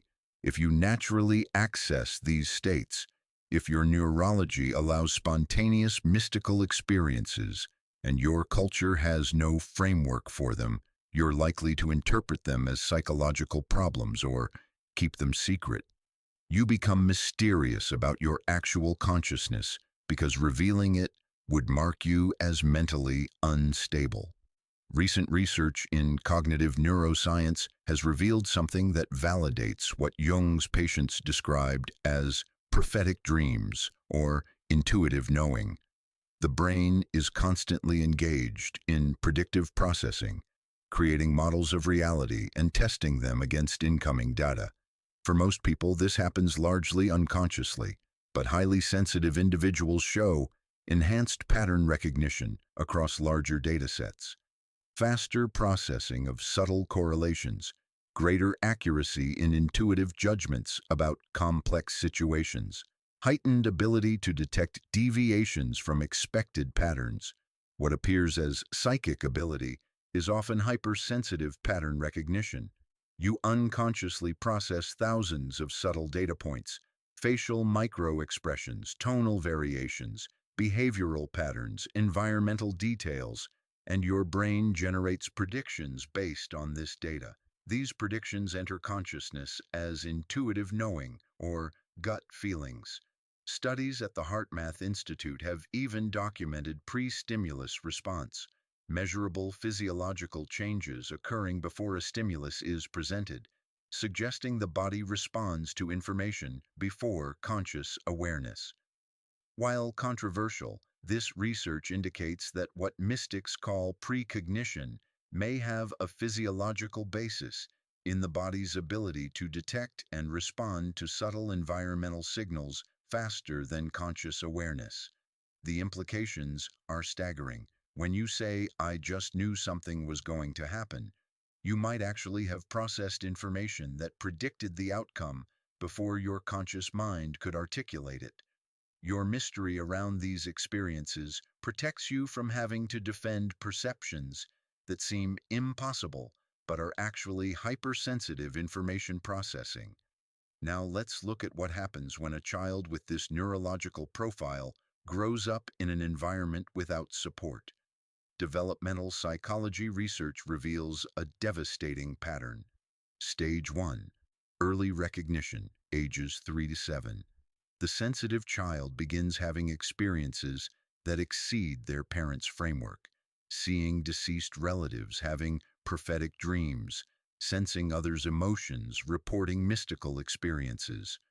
Research shows this is developmentally normal for sensitive children, occurring in approximately 15–30% of children, depending on the study. Stage 2. Environmental response, ages 7–12. The critical moment. How do caregivers respond? In cultures with frameworks for spiritual sensitivity, Indigenous traditions, some Eastern cultures, these children are recognized as having gifts to be developed. They're mentored, trained, given context. But in Western cultures dominated by materialist psychology, these children are typically dismissed. You're imagining things, pathologized, we should have you evaluated, punished, stop making things up for attention, religiously condemned. Those are evil spirits. Research on childhood emotional development shows that when authentic experience is repeatedly invalidated, children develop what psychologist Marsha Linehan calls pervasive emotional invalidation. They learn to distrust their own perceptions and suppress authentic responses. Stage 3. Adaptive concealment, ages 12-18. The sensitive adolescent learns to hide. They stop mentioning mystical experiences, intuitive perceptions, or emotional sensitivities. They construct a persona of normalcy. They become mysterious, not as a choice, but as a survival mechanism. Developmental studies show this creates a specific pattern: external adaptation with internal isolation. The teenager appears to be functioning fine. Grades are acceptable, behavior is appropriate, social presentation is adequate, but internally they're profoundly alone, convinced their true nature is unacceptable. Stage 4. Adult consequences, ages 18 plus. By adulthood, the concealment has become so automatic that it's unconscious. Research on personality development shows that coping mechanisms developed in childhood become core personality features in adulthood. You don't remember choosing mystery. You believe it's simply who you are. The neuroscience here is clear. Early invalidation of authentic experience creates lasting changes in brain structure and function. Studies using brain imaging show that chronic emotional suppression reduces connectivity between limbic, emotional, and cortical, thinking brain regions, increases activity in brain areas associated with self-monitoring and self-criticism, decreases activity in areas associated with self-compassion and self-acceptance, creates chronic activation of stress response systems. In other words, the childhood adaptation of hiding your sensitive nature creates neurological patterns that perpetuate hiding into adulthood, even when the original danger no longer exists. Dr. Stephen Porges's polyvagal theory provides crucial insight into why mystery feels so compelling. It's a dorsal vagal freeze response disguised as a personality preference. The autonomic nervous system has 3 states: ventral vagal, social engagement; safe, connected, can be authentic; sympathetic, fight or flight; threatened, mobilized, defensive; dorsal vagal, freeze, shutdown; overwhelmed, immobilized. Hidden when a sensitive child's authentic nature is repeatedly rejected or invalidated, the nervous system learns that social engagement, being seen, leads to threat. But fight or flight aren't options. You can't fight your parents or flee your family. So the nervous system defaults to the oldest evolutionary response: freeze. In mammals, freeze manifests as playing dead when predators attack. In humans, it manifests as psychological invisibility, becoming still, quiet, unremarkable, mysterious. You're present physically but absent energetically. You participate minimally. You reveal nothing that could trigger attack. And here's the devastating part. This freeze response can persist for decades after the original threat has passed. Your adult nervous system is still protecting the child who learned that visibility meant danger. Your preference for mystery isn't a choice. It's a chronic nervous system state that's been running since childhood. Research shows that healing this requires nervous system repatterning, not just cognitive insight. You can understand intellectually that mystery is a trauma response, but until your nervous system learns that visibility is now safe, the freeze response will continue. Here's where modern psychology validates Jung's core insight. Suppressing authentic experience creates psychological pathology. Meta-analyses of hundreds of studies show that chronic emotional suppression and inauthenticity predict depression and anxiety disorders, chronic pain and autoimmune conditions, relationship dissatisfaction and intimacy difficulties, decreased life satisfaction and meaning, reduced creativity and self-expression, increased substance use and addictive behaviors. But more specifically, research on individuals with spiritual or mystical capacities who suppress them shows a distinct syndrome: existential emptiness despite external success, chronic sense of living someone else's life, physical symptoms with no medical explanation, relationship patterns of connection without intimacy, success in conventional domains paired with profound meaninglessness. This is precisely what Jung observed clinically. The soul demands expression of its essential nature. When denied, it creates symptoms, not as punishment, but as communication. Your depression isn't a chemical imbalance. It's your psyche protesting a life that doesn't match your actual nature. Your chronic fatigue isn't medical. It's the exhaustion of perpetual performance. Your relationship difficulties aren't about poor communication skills. They're about fundamental inauthenticity. The research is conclusive. You cannot suppress your essential nature without consequences. The question isn't whether there will be a cost, but how severe that cost will become before you acknowledge it. Now we enter controversial territory. Research suggesting that some aspects of spiritual sensitivity may exceed conventional explanation. I'm not asking you to believe this. I'm presenting the data that exists. The Division of Perceptual Studies at the University of Virginia has documented cases of children reporting verifiable past life memories, individuals demonstrating accurate information about distant locations they've never visited, consistent correlations between emotional states and random number generator outputs, healing effects that exceed placebo in controlled conditions. Dr. Dean Radin's meta-analyses of parapsychology research show small but statistically significant effects across hundreds of studies, effects that shouldn't exist if consciousness is purely a product of brain activity confined to individual skulls. The Global Consciousness Project documented measurable deviations in random number generators during major global events, suggesting some form of collective consciousness that affects physical systems.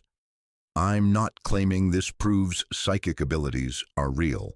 I'm saying the data suggests that consciousness may interact with reality in ways that materialist neuroscience doesn't yet explain. And if you've experienced things, accurate intuitions, prophetic dreams, healing effects, synchronicities beyond probability that conventional science dismisses as impossible, maybe you're perceiving real phenomena that science hasn't yet validated, rather than imagining things that aren't real. Jung believed this absolutely. There are aspects of consciousness that exceed brain-based explanation. He called it the collective unconscious, a dimension of psyche shared across individuals, accessible through altered states, populated with archetypal patterns that transcend individual experience. Modern research hasn't proven Jung right, but it hasn't proven him wrong either. And the accumulating evidence suggests that consciousness is far stranger, far more interconnected, far more reality-influencing than materialist psychology acknowledges. Here's what all this research converges on. You're not imagining your gifts. You're suppressing real capacities that your neurology supports, your development activated, and your psyche demands you express. The science is clear. Your heightened sensitivity is neurologically real. Your mystical experiences have measurable brain correlates. Your intuitive accuracy exceeds chance. Your empathic perception is hypersensitive mirror neuron activity. Your need for mystery is a trauma response, not a personality trait. and the consequence is equally clear. Chronic suppression of authentic nature creates pathology across every domain of life. You can't hide forever. Your psyche won't tolerate it. Your nervous system is protesting. Your relationships are suffering. Your soul is starving. The research validates what Jung knew intuitively. Integration is not optional. It's a psychological necessity.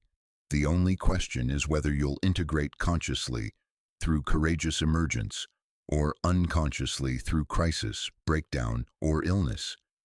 Modern neuroscience, psychology, and consciousness research all point to the same conclusion. You're carrying real gifts that require expression. The mystery that's protected you is now imprisoning you, and the path forward isn't continuing to hide. It's learning to emerge safely, gradually, with support. Jung was right.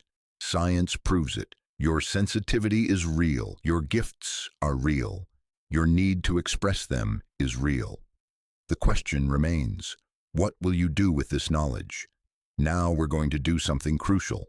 Map the 5 primary archetypal patterns Carl Jung identified in spiritually gifted individuals who prefer mystery. This isn't just theory.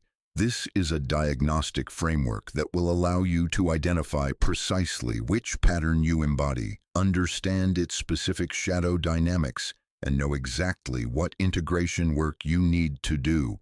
Because not all mysterious souls are mysterious in the same way. Your concealment has a specific structure, a specific wound, a specific gift it's protecting. Understanding your type will transform this entire conversation from abstract philosophy to precise self-recognition. As I describe each type, pay attention to which one creates that uncomfortable resonance in your chest, that, oh shit, that's me, recognition that signals you've been seen. That's your type, and recognizing it is the first step toward integrating it. The profile. You have direct, frequent access to mystical states, moments of ego dissolution, unity consciousness, encounters with the sacred, visions, transcendent experiences. These aren't rare peak experiences.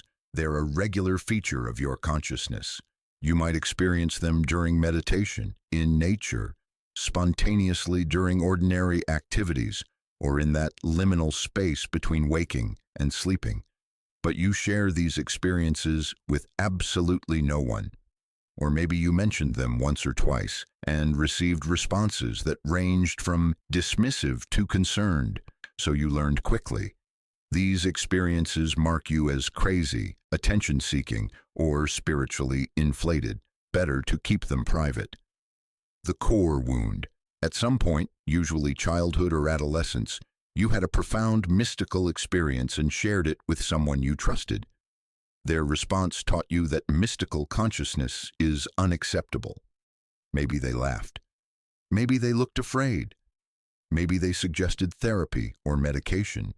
Maybe religious authorities condemned it as demonic. That moment created your core belief. Mystical experience is dangerous to reveal. I must hide to remain safe. The shadow. Your shadow is the mystic prophet, the one who has seen beyond the veil and has a responsibility to testify to what lies beyond ordinary consciousness. But you've buried this calling so deep that even you don't acknowledge it. Instead, you live a divided existence, externally ordinary, internally extraordinary. You might work a conventional job, maintain normal relationships, present as a regular person, while internally you're having experiences that saints and shamans spend lifetimes trying to access. The behavioral pattern. You're drawn to spiritual content, books, videos, teachers, but always as a consumer, never as a participant. You study mysticism while hiding your own mystical nature. You might have elaborate spiritual practices, meditation, contemplation, ritual, but you perform them in complete privacy, ensuring no one knows the depth of your practice or the experiences it generates. In conversations about spirituality, You listen far more than you speak. When others share their spiritual experiences, you nod knowingly, but never reveal that your experiences are far more profound, far more frequent, far more advanced than theirs. You let others be the spiritual authorities while your own authority remains hidden. The dream symbols. If you're this type, your dreams likely contain recurring themes of light or fire that you must conceal from others, sacred temples or churches where you're alone, flying or transcending physical boundaries while invisible books or texts written in languages only you can read, being in two places simultaneously, one visible, one hidden. The integration work. Your integration requires finding community among fellow mystics, not spiritual seekers who romanticize mystical experience, but people who actually have it and can normalize it for you. You need to discover that mystical consciousness isn't pathological, isn't special, isn't something to hide. Your specific practice. Share one mystical experience per month with one person you trust, not seeking validation, not trying to convince, just practicing speaking what has been unspeakable. Notice that the sky doesn't fall. Notice that you're not institutionalized. Notice that some people actually understand. Your mantra. My mystical experiences are valid, valuable, and safe to acknowledge. The profile. You heal people. Not metaphorically, literally. Your presence has a transformative effect on others. People feel calmer after being around you. Their anxiety lessens. Their confusion clarifies. Their pain, physical or emotional, eases. You've heard this so many times it's become background noise. I always feel better after talking to you. There's something about you that's so peaceful. I can't explain it, but you help me feel centered again. But you dismiss these as personality traits, not healing capacity. You tell yourself you're just a good listener, or naturally calming, or easy to talk to. You refuse to acknowledge what's actually happening. You're unconsciously creating a healing field through your presence. The core wound. Early in life, maybe childhood, maybe adolescence, maybe young adulthood, you tried to help someone and the outcome went wrong. Maybe they became dependent on you. Maybe they projected guru status onto you. Maybe you helped them, but they didn't appreciate it. Maybe you gave too much and depleted yourself. That experience taught you. Healing is dangerous. Better to help anonymously than claim healer identity. The shadow. Your shadow is the wounded healer. Jung's archetype of the one who has experienced suffering, transformed it into wisdom, and has a calling to help others through their darkness. But you've rejected the healer designation entirely. Instead, you heal covertly. You're the friend everyone calls in crisis, the co-worker people confide in, the family member who holds space for everyone else's emotions. You're giving healing constantly, just without appropriate boundaries, without fair exchange, without acknowledgement of what you're actually doing. The behavioral pattern. You unconsciously attract wounded people. Everywhere you go, people in crisis find you and unload their struggles. You might be in line at the grocery store and the person behind you starts telling you their life story. You might be at a party and the one person struggling with depression finds you and opens up. This isn't coincidence. People intuitively sense your healing presence and are drawn to it. But instead of claiming this consciously, you feel burdened by it. You wonder why you attract so many needy people without recognizing that your unclaimed healing capacity is creating unconscious availability. You also have an interesting relationship with physical touch. People often comment that your hugs feel different, that your hand on their shoulder brings unusual comfort, that even brief physical contact with you has a grounding effect. But you dismiss this as imagination. The dream symbols. If you're this type, your dreams likely contain hospitals, healing centers, or medical settings where you're working, your hands glowing or emanating light, tending gardens, healing wounded animals, fixing broken things, others bringing you their pain, illness, or confusion, underground rivers or springs, symbols of healing waters, the integration work. Your integration requires claiming healer identity consciously and establishing appropriate boundaries and exchange. This doesn't mean you need to become a professional healer, though that's one option. It means acknowledging that healing is part of your essential nature and structuring your life to honor that, rather than deplete yourself through unconscious service. Your specific practice. When someone tells you they feel better after being with you, instead of dismissing it, say, "Thank you, I'm glad I could help." Just that. Just acknowledgement. Then notice how that feels. Scary, probably, but also true. Your mantra. I am a healer. I can help without being depleted. I deserve appropriate exchange for my gifts. The profile. You see patterns with extraordinary clarity, not just small patterns, large-scale patterns across time, systems, relationships, cultures. You perceive how current conditions will unfold into future outcomes. You can accurately predict how situations will develop, which paths will prove fruitful or futile, what decisions will lead where. This isn't guessing, it's perception. You see trajectories the way others see objects, clearly, specifically, with detail. And you're right, with uncanny frequency.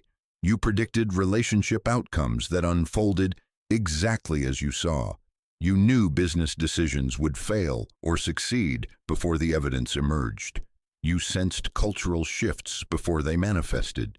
But you never speak these knowings, or you speak them so softly, so vaguely, so diluted that they're easily dismissed. You watch situations unfold exactly as you anticipated, and you say nothing. You're a prophet without a voice. The core wound. You spoke your knowing once, predicted something that later proved true, and the response was devastating. Maybe you were accused of causing it through negative thinking. Maybe you were mocked for being presumptuous. Maybe your accurate prediction frightened people, who then distanced themselves from you. That moment created your belief. Prophetic knowing makes people uncomfortable. Better to stay silent than speak truth no one wants to hear. The shadow. Your shadow is the truth teller, the one who sees clearly and has a responsibility to speak what they see, regardless of whether others want to hear it. But you've buried this calling under layers of silence and self-doubt. Instead of speaking your knowing, you watch, you witness, you observe patterns unfolding, decisions leading to predicted consequences, relationships playing out exactly as you saw they would, and you remain silent, protecting others from uncomfortable truth while denying the world your clarity. The behavioral pattern. People frequently come to you for advice about relationships, career decisions, life direction. You give counsel, but always watered down, softened, made palatable. You tell people 10% of what you actually perceive, ensuring you don't overwhelm them with the full truth you see. You have a strange relationship with "I told you so" moments. When your predictions prove accurate, and they consistently do, you don't claim credit. You might not even remind people you predicted it. You just watch the situation unfold and think quietly, "I knew that would happen." You're also drawn to study systems, economics, psychology, sociology, history, because you're unconsciously trying to explain your pattern recognition through intellectual frameworks. You want your knowing to be explainable, reasonable, defensible. But your actual knowing often exceeds your intellectual explanations. The dream symbols. If you're this type, your dreams likely contain being high up, mountains, towers, aircraft, seeing landscapes others can't see, having maps or knowing directions while others are lost, speaking in languages no one understands. Warnings you try to deliver, but no one hears time moving differently, seeing past and future simultaneously. The integration work. Your integration requires finding courage to speak prophetic truth even without certainty of reception. This doesn't mean becoming a fortune teller or doomsayer. It means practicing transparency about what you actually perceive, rather than diluting your knowing to make others comfortable. Your specific practice. When you perceive an outcome clearly, say it out loud, completely specifically without softening. I sense this relationship is going to end within 6 months for these specific reasons. Then let others decide what to do with that information. Your job is truth-telling, not outcome control. Your mantra, I see clearly, I speak truthfully. How others respond is not my responsibility. The profile, you possess profound wisdom, philosophical, psychological, spiritual understanding gained through personal descent into darkness and emergence transformed. You've walked through the valley of the shadow and returned with knowledge that could guide others through their own journeys. But you hide behind conventional personas. You might present as just a parent, a worker, a regular person, while internally you're carrying wisdom that spiritual teachers charge thousands to impart. You've done the psychological work, the shadow integration, the spiritual development. You've actually walked the path that others only talk about. Yet you remain hidden. You don't write, don't teach, don't share your hard-won understanding, except occasionally in private conversations where you drop profound insights casually, then immediately deflect attention. The core wound. You witnessed spiritual teachers, gurus, or authority figures who were inflated, narcissistic, or abusive. Maybe you had a personal experience of being harmed by someone who claimed spiritual authority.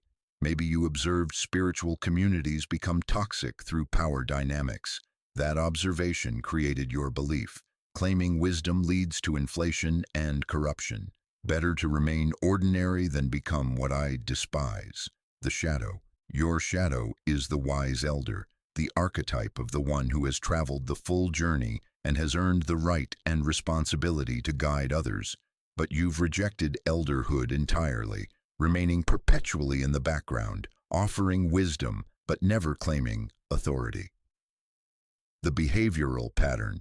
People are always surprised by your depth. You make an offhand comment that completely reframes someone's situation. You offer a perspective that unlocks months of therapeutic work.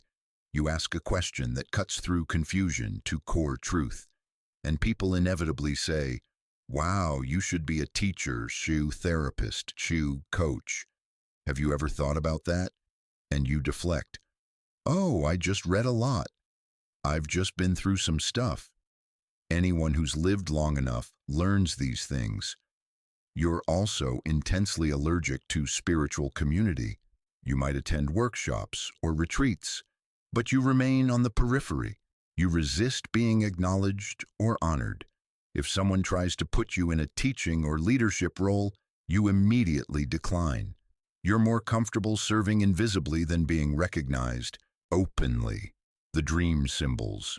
If you're this type, your dreams likely contain libraries, temples, or sacred spaces where you're a caretaker but not a teacher.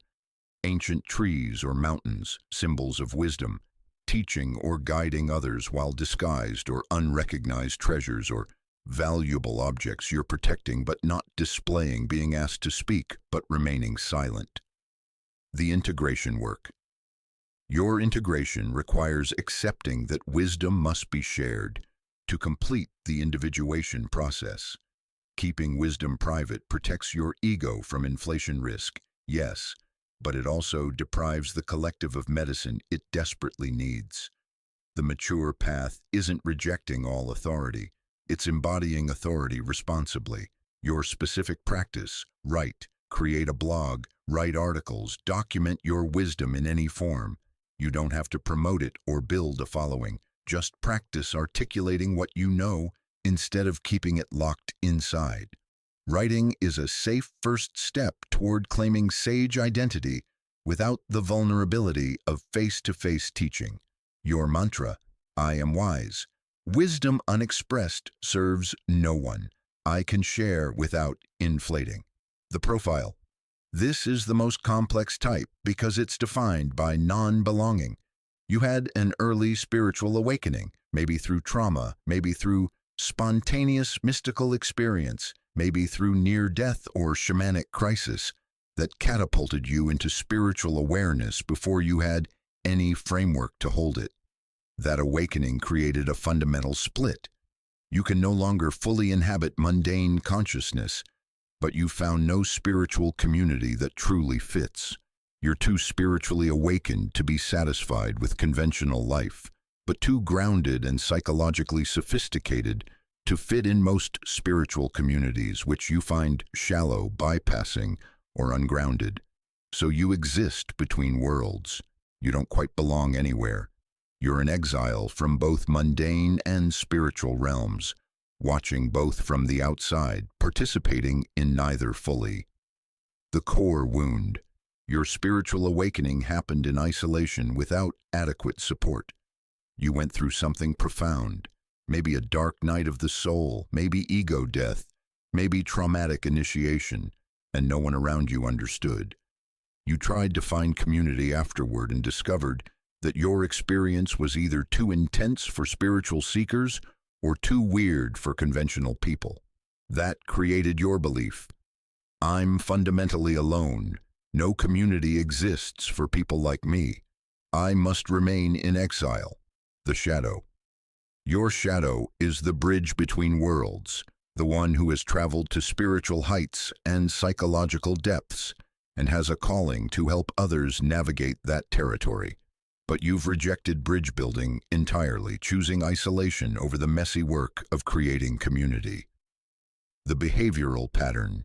You sample communities constantly but commit to none. You might attend a spiritual center for a few weeks, then stop going.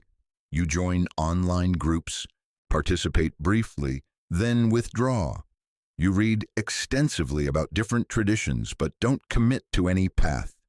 This isn't indecisiveness, it's protection. You maintain exit strategies from every community, ensuring you can't be trapped or disappointed. You're afraid that if you fully commit to a community and they reject the real you, the pain would be unbearable. Better to never fully arrive than to arrive and be turned away. You also have a tendency toward spiritual cynicism. Having seen the shadow side of spirituality, the bypassing, the inflation, the toxicity, you're hypercritical of spiritual teachers and communities. You can immediately identify their blind spots, their unintegrated shadows, their unacknowledged ego investments. This protects you from being hurt again, but it also ensures you remain perpetually outside. The dream symbols. If you're this type, your dreams likely contain being between two places, neither here nor there. Airports, bus stations, borders, thresholds. Having a home you can't find or can't return to. Being in familiar places, but everything is slightly wrong. Watching events from above or behind glass. The integration work. Your integration requires building bridges rather than rejecting both worlds. This doesn't mean forcing yourself to fit in communities that don't work. It means accepting that you might need to create the community you're looking for rather than waiting to find it fully formed. Your specific practice: connect with one other exile. There are others like you between worlds, too deep for shallow spirituality, too spiritual for mundane life. Find one. Build relationship. You don't need a community of hundreds. You need a few fellow travelers who understand the territory. Your mantra: I belong to the in-between. That's not exile. That's my medicine. I am the bridge. Now, here's the crucial question. Which type are you? Not which one sounds most positive or which one you wish you were. Which one created that uncomfortable recognition in your body? Which one made you feel seen in a way that's simultaneously relieving and terrifying? Comment below if you're willing to reveal it, or at minimum, acknowledge it to yourself, because naming your type is the first step toward integrating it. And here's what Jung would want you to understand. Your type isn't a problem to fix, it's a gift to integrate.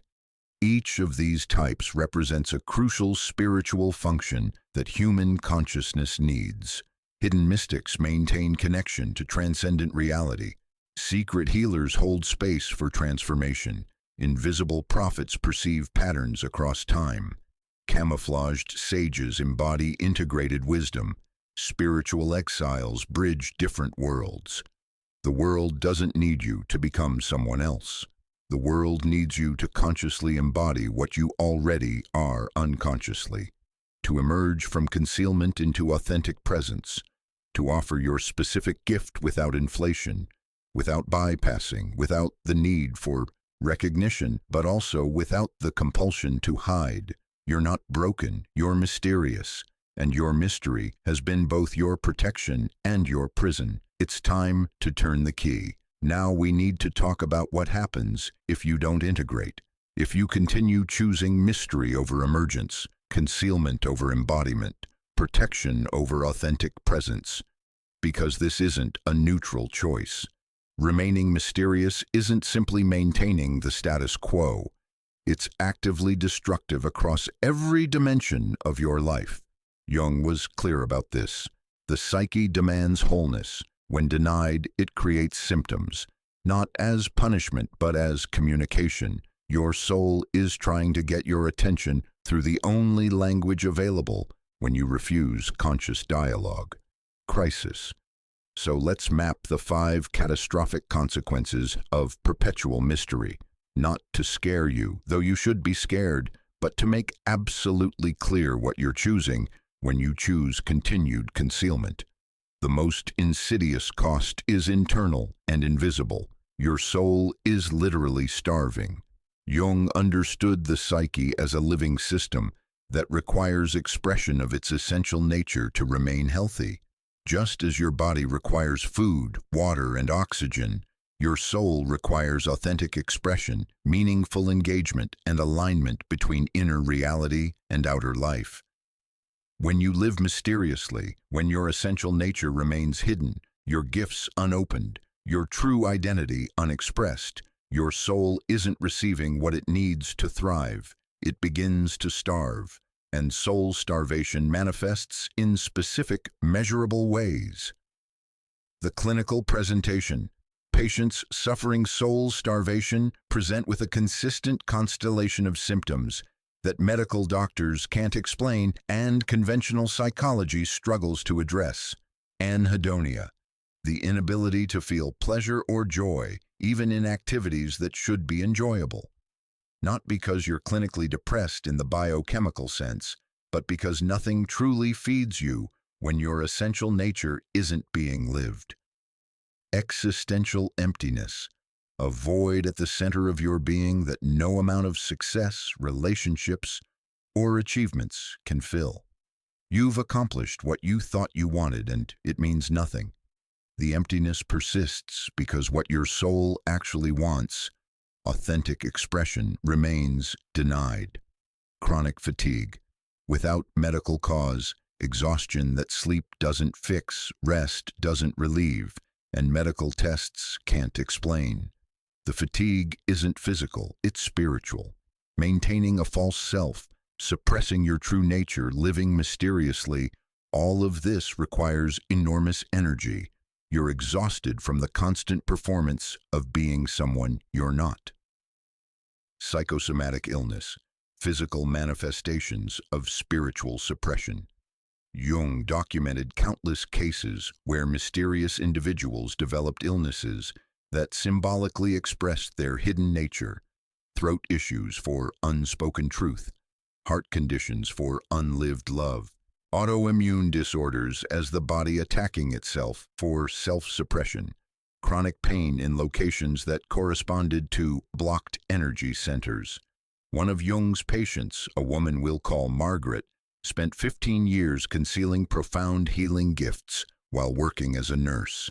She developed severe rheumatoid arthritis in her hands, the very instruments of healing she refused to claim consciously. The disease forced early retirement, ensuring her hands could no longer perform conventional nursing. Within months of finally acknowledging her healing capacity and beginning to practice it consciously, her arthritis went into complete remission. The body had forced what the psyche denied. The unconscious attempts at course correction. When soul starvation reaches critical levels, the psyche begins creating crises designed to force transformation. Jung called these the self's interventions, moments when your totality demands recognition regardless of ego resistance. These interventions manifest as accidents, not random bad luck, but unconsciously created situations that force you to stop, reflect, reassess. A car accident that could have been avoided if you'd been fully present. A fall that breaks bones and requires months of stillness. The psyche creates the crisis. Your conscious mind refused to acknowledge was needed. Illness, the body manifesting what consciousness won't acknowledge.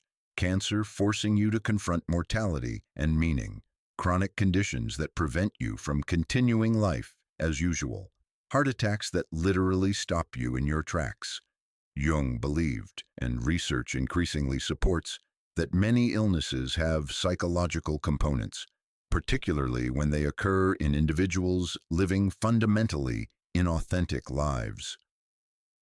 Relationship breakdowns, marriages ending suddenly, friendships dissolving, professional relationships rupturing, not because of specific conflicts, but because your increasing inauthenticity makes genuine connection impossible. People leave because they sense they're relating to a mask, not a person. Career implosions, getting fired, burning out, becoming unable to continue work that your soul has been protesting for years.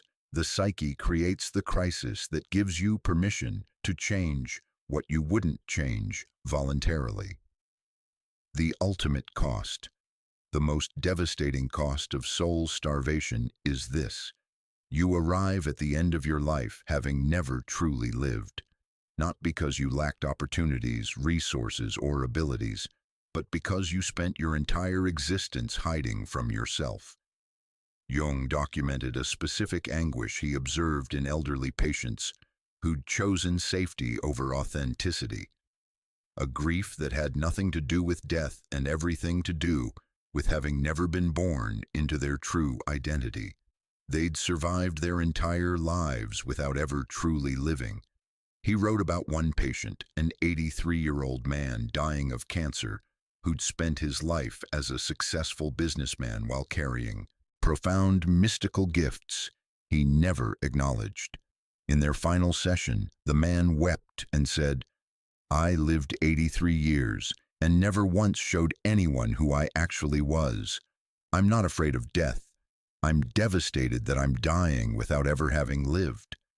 This is soul starvation's final form, reaching the end without ever having begun.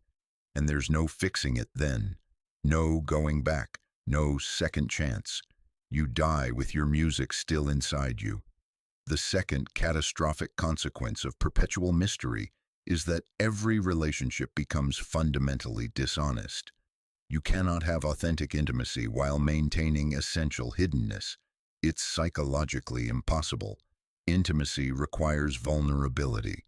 The Latin root means innermost, and you've made your innermost self permanently unavailable. The mechanism. When you conceal your spiritual nature, your mystical experiences, your intuitive gifts, your prophetic awareness, you're not just withholding information. You're withholding your essential self. The core of who you are remains hidden while you offer a curated, edited, carefully managed version for relationship. This creates what Jung called persona relationships, connections between masks rather than souls. Your partner, your friends, even your children are relating to a character you're performing, not the person you actually are. The lived experience. You're in a 20-year marriage. Your spouse loves you, is committed to you, would sacrifice for you, and you know with absolute certainty they don't actually know you. They know your habits, your preferences, your history, but they don't know about the mystical experiences you have regularly. They don't know about the intuitive perception you use constantly but never mention. They don't know about the prophetic dreams you've been having for decades. They don't know your actual inner world. You lie beside them every night and you're fundamentally alone, present but absent, connected but isolated, loved but unknown. This creates a specific kind of suffering that Jung identified as uniquely painful. The loneliness of being surrounded by people who care about you but don't know you. It's not the loneliness of isolation that can be addressed by finding company. It's the loneliness of hidden in plain sight, which can't be addressed without revealing yourself. The impact on partners. Your mystery doesn't just affect you, it devastates the people who try to love you. They sense something's wrong but can't articulate what. They feel kept at a distance, but you deny you're distant. They experience your fundamental unavailability, but you insist you're present. Over time, they develop their own symptoms. Chronic feeling that something's missing in the relationship. Confusion about why intimacy feels shallow despite apparent connection. Self-doubt about their perception. Am I imagining that they're holding back? Eventually, resignation to surface-level connection or relationship dissolution. Jung worked with countless partners of mysterious individuals who said variations of, "I've spent 15 years trying to reach them, and I can't. It's like there's a wall I can never get past. They're kind, they're present in practical ways, but I've never felt truly met by them." The friendship pattern. Your friendships follow a consistent pattern, warm but shallow, engaging but limited, enjoyable but ultimately unsatisfying. You have drinks with people, attend events, maintain regular contact, but no one actually knows you. If you disappeared tomorrow, people would say at your funeral, "They were wonderful, so kind, always there when you needed them, though I realize now I didn't really know them well." That phrase, "I didn't really know them," will be spoken at your funeral if you continue this pattern. That's your legacy of mystery, being mourned by people who never actually met you. The parenting catastrophe. Perhaps most devastating is the impact on your children if you have them. You're raising humans while hiding your true nature from them. You're modeling inauthenticity as a life strategy. You're teaching them through your example that their essential nature should be concealed. Jung documented a pattern in the children of mysterious parents. They either become mysteriously themselves, inheriting your pattern, or they become performatively oversharing, rebelling against your pattern. Either way, they struggle with authentic self-expression because they never witnessed it modeled. One patient told Jung, "My children are in their 30s now, and they recently told me they grew up feeling like our house was full of secrets. Not specific secrets they could name, but a general atmosphere of things unsaid, depths unacknowledged. They said they never felt they could be fully themselves because I never was." The accumulating grief. As years pass, you accumulate a specific kind of grief. The grief of time lost in counterfeit intimacy. All those conversations where you could have been real but chose mystery. All those moments of potential connection where you held back. All those relationships that could have been profound but remained superficial because you kept your essential self hidden. This grief often emerges in midlife or late life as devastating regret. I've spent my entire life with people who loved me, and I never let them truly know me. I've been connected and isolated simultaneously. I've had relationships, but I've never truly been in relationship. And there's no fixing this retroactively. You can't go back and redo those decades of half-presence. The time is gone. The opportunities passed. The relationships were what they were, limited by your inability to be fully present. The third catastrophe is that your spiritual development freezes at the threshold. Jung's individuation process, the journey toward wholeness, requires conscious integration of spiritual gifts. This isn't optional. It's not an advanced practice for spiritual elites. It's a fundamental requirement for psychological maturity. When you refuse to consciously acknowledge and integrate your spiritual capacities, you remain psychologically adolescent regardless of your chronological age. You're stuck at the threshold between unconscious potential and conscious embodiment, forever on the verge of becoming yourself but never actually arriving. The eternal preparation. Mysterious individuals often spend decades preparing to live rather than actually living. You're always getting ready, reading more books, taking more workshops, doing more inner work, waiting for the right time, the right circumstances, the right level of readiness. But the right time never comes, because you're not actually preparing, you're avoiding. The endless preparation is a sophisticated form of procrastination, ensuring you never have to face the terrifying moment of actually embodying what you've been secretly developing. Jung saw this pattern repeatedly, patients with profound spiritual development who remained perpetually in student mode, never graduating to teacher, never moving from preparation to expression, never transitioning from becoming to being. One patient, a 58-year-old woman, had been preparing to be a spiritual teacher for 30 years. She'd studied with dozens of teachers, earned multiple certifications, developed extraordinary gifts, but she'd never taught a single class. When Jung asked why, she said, "I'm not ready yet. I need to develop more, heal more, learn more."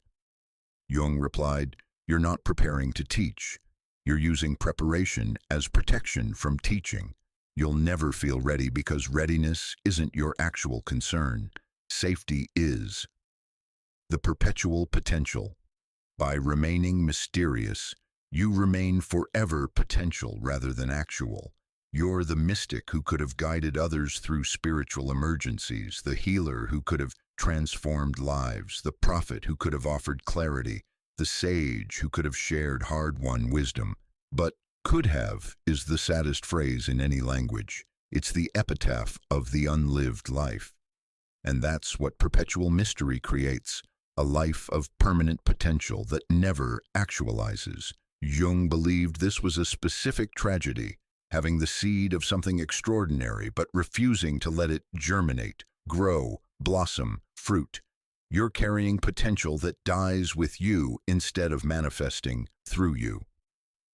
The missed initiations. Spiritual development requires initiations, threshold crossings where you move from one level of consciousness to another. These initiations are often precipitated by crisis, breakdown, loss, dark night, ego death, but they only become true initiations if you integrate the lessons consciously. When you remain mysterious, you experience the crises but avoid the integration. You have the breakdown without the breakthrough. You descend into the dark night but never emerge transformed. You just return to your comfortable hiding once the crisis passes. Jung documented patients who'd experienced multiple potential initiations: divorce, illness, career collapse, loss of loved ones, without ever actually transforming. Each crisis was an invitation to integrate shadow, claim authentic identity, emerge from concealment. Each time they stabilized their defenses and returned to mystery. The result, decades of suffering that produced no growth.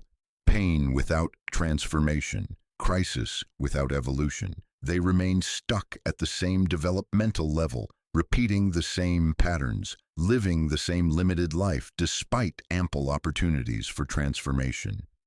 The spiritual plateau. There's a specific point in spiritual development where growth stops for mysterious individuals.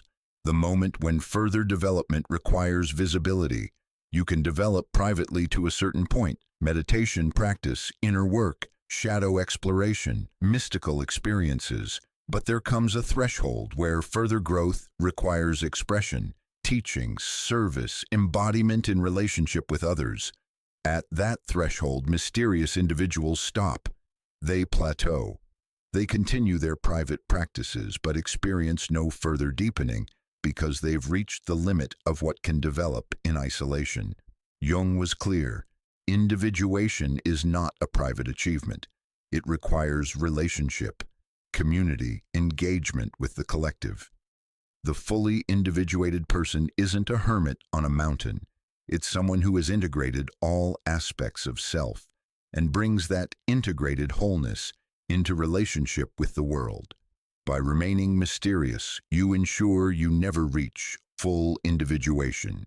You remain forever incomplete, forever half-developed, forever at the threshold you're afraid to cross. The fourth catastrophic danger is that the suppressed spiritual identity doesn't disappear. It possesses you unconsciously. Jung's fundamental insight, what you refuse to integrate consciously, will control you unconsciously. The shadow doesn't go away when ignored. It gains power in the darkness, and eventually it takes over. The inflation pattern. Mysterious individuals often experience sudden episodes of spiritual inflation where their hidden identity erupts inappropriately. You're at a party, you've had a few drinks, your defense is lower, and suddenly you're proclaiming mystical insights, offering unsolicited spiritual guidance, positioning yourself as more aware than others present. The next day, you're mortified. I can't believe I said those things. I sounded like a narcissistic guru. That's not who I am. But it is who you are, or rather, it's your shadow taking over when your conscious control slips. This creates a problematic pattern. You oscillate between excessive hiding and inappropriate revelation, never finding the middle ground of authentic, grounded expression. You're either totally concealed or you're inflated, nothing in between. The projection pattern, what you won't claim in yourself, you project onto others. Mysterious individuals often develop intense transferences onto spiritual teachers, gurus, or authority figures, projecting their own unacknowledged spiritual capacity onto someone else, then relating to that person as if they possess something you don't. This creates unhealthy guru-student dynamics where you give away your authority to someone you've elevated beyond human limitation. Then, inevitably, the guru disappoints. They're revealed to be imperfect, ego-driven, or abusive. And you feel betrayed, devastated, disillusioned. But what actually happened? You projected your own disowned prophet, mystic, or sage onto them. When they failed to embody your projection perfectly, you experienced it as their failure rather than recognizing you were relating to your own shadow through them. Jung saw this pattern constantly, patients cycling through spiritual teachers, each one initially elevated to impossible standards, each one eventually disappointing, each disappointment confirming the patient's belief that spiritual authority is either perfect or corrupt, conveniently avoiding the middle ground of human, imperfect, but genuine spiritual embodiment. The unconscious service pattern. When you won't consciously claim your gifts, they operate unconsciously, which often means inappropriately, without boundaries, to your detriment. The secret healer who won't consciously claim healer identity finds themselves healing everyone around them unconsciously, absorbing others' pain, taking on others' emotional states, depleting themselves through unacknowledged service. They end up burned out, resentful, and confused about why needy people always find them. The invisible prophet who won't consciously speak their knowing finds themselves unconsciously steering conversations, manipulating situations toward outcomes they've perceived, orchestrating events without acknowledging they're doing it. This creates an eerie atmosphere where people sense they're being managed but can't articulate how. The spiritual emergency pattern. The most dramatic form of shadow possession is the spiritual emergency, a psychological crisis where suppressed mystical content erupts uncontrollably into consciousness. Jung documented cases of patients who maintained perfect concealment for decades, then suddenly experienced spontaneous kundalini awakenings that destabilized their entire nervous system, encounters with archetypal figures that felt more real than physical reality, ego death experiences without preparation or context, psychic openings where they could suddenly perceive energies, entities, or information they couldn't control or filter. These emergencies often looked like psychotic breaks to conventional psychiatry. But Jung recognized them as the self-forcing integration through crisis because the individual refused conscious development. One patient, a 42-year-old engineer, spent 20 years concealing mystical experiences while maintaining a rigidly rational persona. Then, during a business trip, he spontaneously entered a state where he could see the energy architecture of reality, patterns of consciousness, nodes of connection, flows of life force through everything.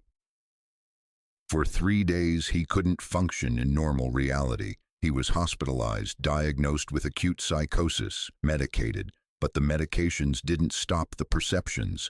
They just made him unable to articulate them. It took 6 months of intensive Jungian analysis to help him understand this wasn't pathology, but his suppressed mystical capacity demanding recognition. The fifth and ultimate catastrophe is reaching life's end having never revealed yourself, never offered your gifts, never stepped into the identity your soul chose before incarnation. Jung worked extensively with dying patients and documented a specific anguish that appeared in those who'd chosen safety over authenticity, not fear of death, but devastating regret about never having truly lived. The final accounting. As death approaches, the ego's defenses weaken. The careful constructions of personality, the personas meticulously maintained, the identities strategically performed, all of this begins to dissolve. And what's left? The stark truth of what was lived and what remained unlived. For mysterious individuals, this truth is unbearable. You face the recognition that you spent your one precious human life hiding from yourself, that you carried gifts that could have served hundreds, thousands, maybe millions, and you never offered them, that you had one chance to embody your spiritual identity, and you chose concealment instead. Jung recorded the specific phrases dying patients spoke when confronting this reality. I never showed anyone who I actually was. I had so much to give, and I never gave it. I was so afraid of being seen that I lived my whole life invisible. I thought I had more time. I kept thinking I'd reveal myself later, and now it's over. The life review. Many dying patients report experiencing a life review, seeing their entire existence from a higher perspective. Jung's patients who'd remained mysterious described this review as particularly painful. They saw moment after moment where they could have been authentic but chose concealment. Conversations where they could have shared their true thoughts but offered platitudes instead. Relationships where they could have been vulnerable but maintained protective distance. Opportunities to teach, heal, guide, serve, all passed by because they were too afraid to be visible. One dying patient told Jung, "I'm watching my life from this perspective, and I can see clearly now. Every time I hid, I betrayed my soul. Every time I chose safety over truth, I killed a small part of what I came here to be. I spent 81 years systematically dismantling my own destiny out of fear, and I can't go back. It's done." The unmourned life. There's a particular grief Jung identified in dying, mysterious individuals, grief for the life that could have been lived but wasn't. Not grief about specific losses or missed opportunities, but grief about the fundamental betrayal of their incarnational purpose. They grieve the healer they never claimed to be, who could have touched thousands of lives.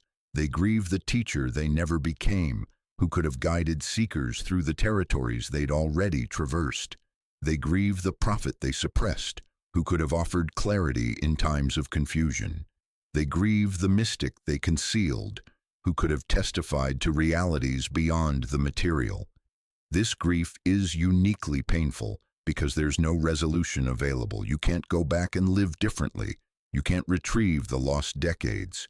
You can't offer the gifts now that you refused to develop then. It's too late. The legacy of absence. For those who've lived mysteriously, the legacy is absence. People remember you kindly but vaguely. Your funeral is attended by people who liked you but never truly knew you. The eulogies are warm but generic. Good person, kind soul, always there when needed, but nothing specific about who you actually were because no one knew.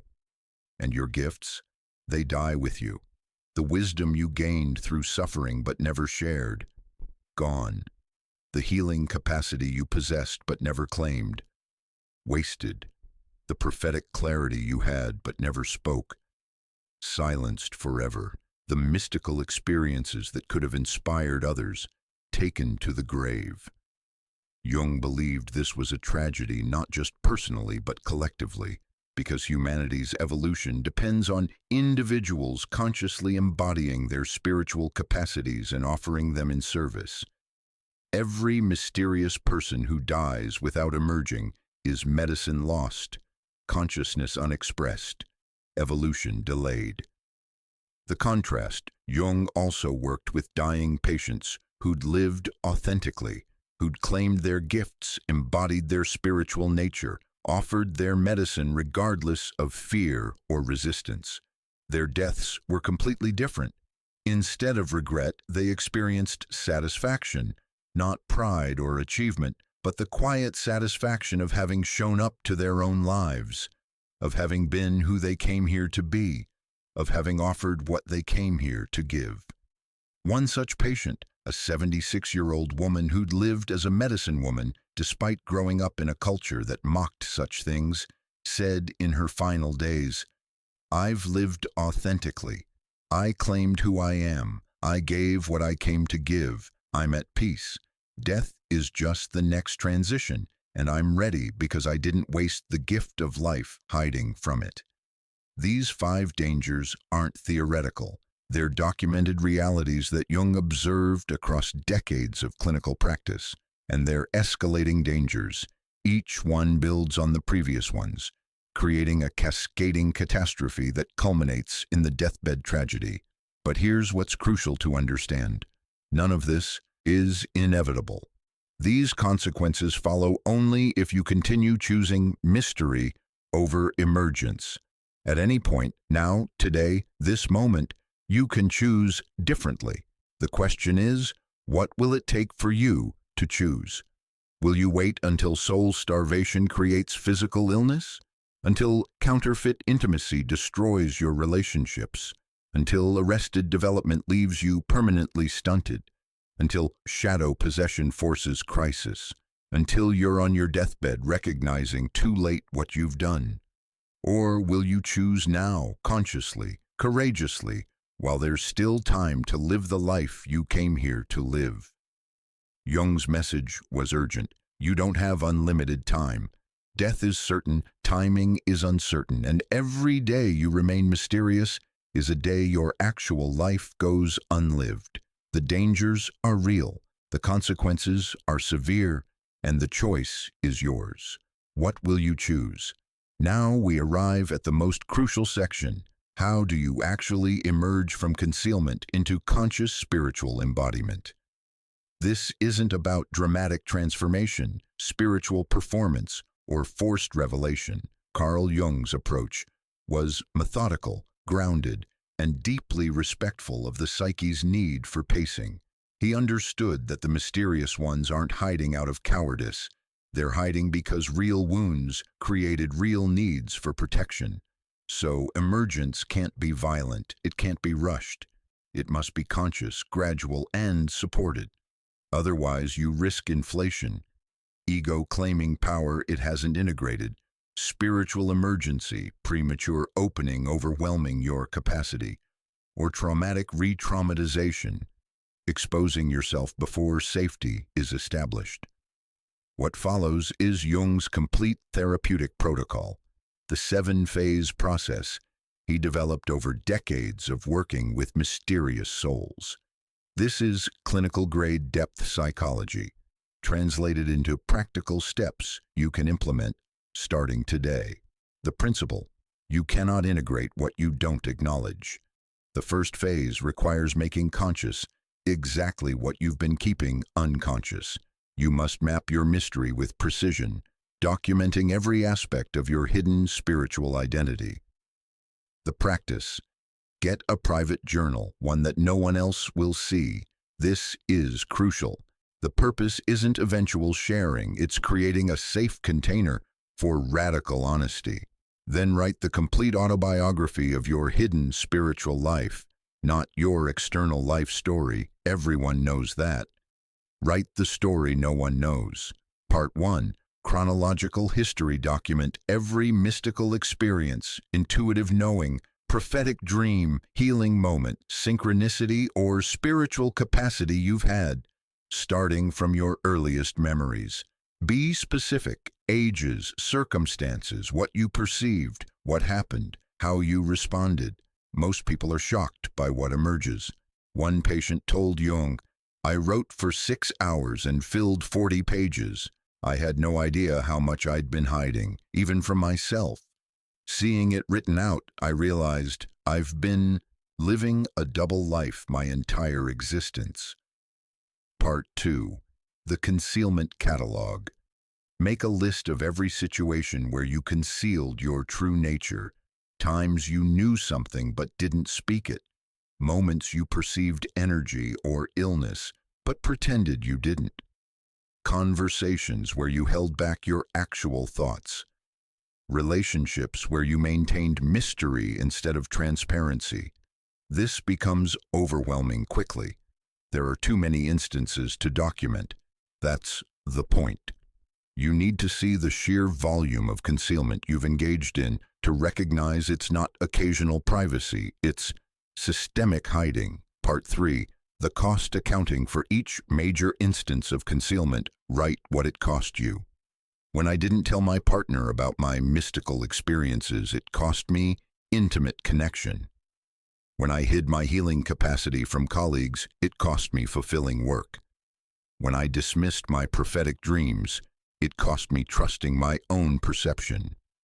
This section is often the most painful because it requires acknowledging how much your mystery has cost you, not in abstract terms, but in concrete, specific, lived losses. Part 4. The Gift Inventory. Finally, make a comprehensive list of your actual spiritual capacities, not what you wish you had or what sounds impressive, what you actually possess. Be ruthlessly honest. If you can sense energy, write that. If you have prophetic dreams, document them. If you heal through presence, acknowledge it. This inventory often reveals that you've been unconsciously developing gifts for decades while consciously dismissing them. One patient realized, "I've been having precognitive dreams 3 to 4 times per week for 30 years. That's over 3,000 documented instances. At what point does coincidence become pattern? I've been calling myself lucky when I'm actually prophetically sensitive." The breakthrough. This phase typically takes 2 to 4 weeks of intensive writing. The breakthrough comes when you can no longer deny the pattern. You see clearly you're not occasionally private about some quirky experiences. You're systematically concealing a profound spiritual identity that's been active your entire life. One of Jung's patients said after completing this phase, "I've spent 43 years calling myself ordinary while living an extraordinarily mystical life. I'm not mysterious because I'm private. I'm mysterious because I'm hiding something vast." That recognition, clear, undeniable, documented, ends the unconscious concealment. You can still choose to hide, but now it's a conscious choice rather than an automatic pattern. And conscious hiding feels completely different than unconscious hiding. The principle: your mystery didn't arise randomly. It was created by specific wounds at specific moments. Until you excavate those wounds, understand their origins, and metabolize the trauma, your concealment pattern will persist regardless of how much you want to change it. The practice Jung's tool for this phase was active imagination, a technique where you enter a meditative state and dialogue with personified aspects of your psyche. Here's the specific protocol. Step 1. Return to the first wound. Close your eyes, enter a relaxed meditative state, then ask your unconscious, show me the moment I first learned to hide my spiritual nature. Don't force an image or memory. Let it arise spontaneously. For most people, a specific scene emerges, a childhood moment when they expressed intuitive knowing, mystical experience, or spiritual perception and were met with mockery, fear, punishment, or dismissal. Let the scene play out fully. Don't rush it. Feel what the child felt. Remember what was said, what was done, how it impacted you. Step 2. Dialogue with your child self. Once the scene is clear, enter it imaginatively as your adult self. Approach the child you were. Let them see you, the adult who survived, who made it through, who's now trying to heal. The child will often speak first, usually expressing the terror, shame, or confusion they felt in that moment. They said I was lying. They said I was making it up for attention. They looked at me like I was broken. You respond as the adult you are now. I'm here. I see you. What happened to you was wrong. Your perception was real. Your experience was valid. You weren't broken. They didn't have the capacity to understand. This dialogue often brings intense emotional release, tears, shaking, waves of grief for the child who was forced to hide. Let it happen. This is trauma metabolizing. Step 3. Reclaim what was rejected. This is the crucial intervention. Tell your child self, I'm going to do what you couldn't do then. I'm going to claim what you were forced to reject. I'm going to live what you had to hide. Your gifts didn't die. They've been waiting, and I'm ready to receive them now. Jung called this retrieval of exiled aspects. You're going back to collect the parts of yourself that were split off and hidden, and you're integrating them back into your wholeness. Often the child self will respond with fear, but it's not safe. They'll hurt you like they hurt me. And you respond, I'm not in that environment anymore. I'm an adult with resources, community, and choice. I can protect us now in ways you couldn't protect yourself then. Step 4. Create a new agreement. The final part of this active imagination work is creating a new agreement with your child's self. The old agreement was, we hide to survive. The new agreement is, we emerge gradually, safely, with support. We no longer give wounded children from the past veto power over our adult lives. This doesn't mean dismissing your child's self's fears. It means acknowledging them while choosing differently. I hear your fear. It was valid then, but we're not staying hidden to soothe a child's understandable terror. We're going to heal that terror by proving through lived experience that emergence is possible without catastrophe. The integration. This active imagination work should be repeated multiple times, excavating different wounds from different developmental periods. Most mysterious individuals have multiple wounding moments, not just one. The goal isn't to eliminate the fear, it's to separate childhood trauma from adult reality, to recognize my 9-year-old self had valid reasons to hide in that specific context, but I'm 47 now in a completely different context, with completely different resources. I don't have to let that 9-year-old's fear determine my 47-year-old's choices. This phase typically takes 2 to 3 months of consistent practice. You know it's complete when you can remember the wounding moments without being controlled by them, when you can acknowledge, "That hurt me then," without concluding, "Therefore I must hide now." The principle: before you can emerge publicly, you need to establish relationships with people who can witness your spiritual nature without projection, inflation, or rejection. You need a safe container, a therapeutic alliance, spiritual community, or trusted circle where your gifts are normal, not special or shameful. The practice. This phase involves 3 specific actions. Action 1.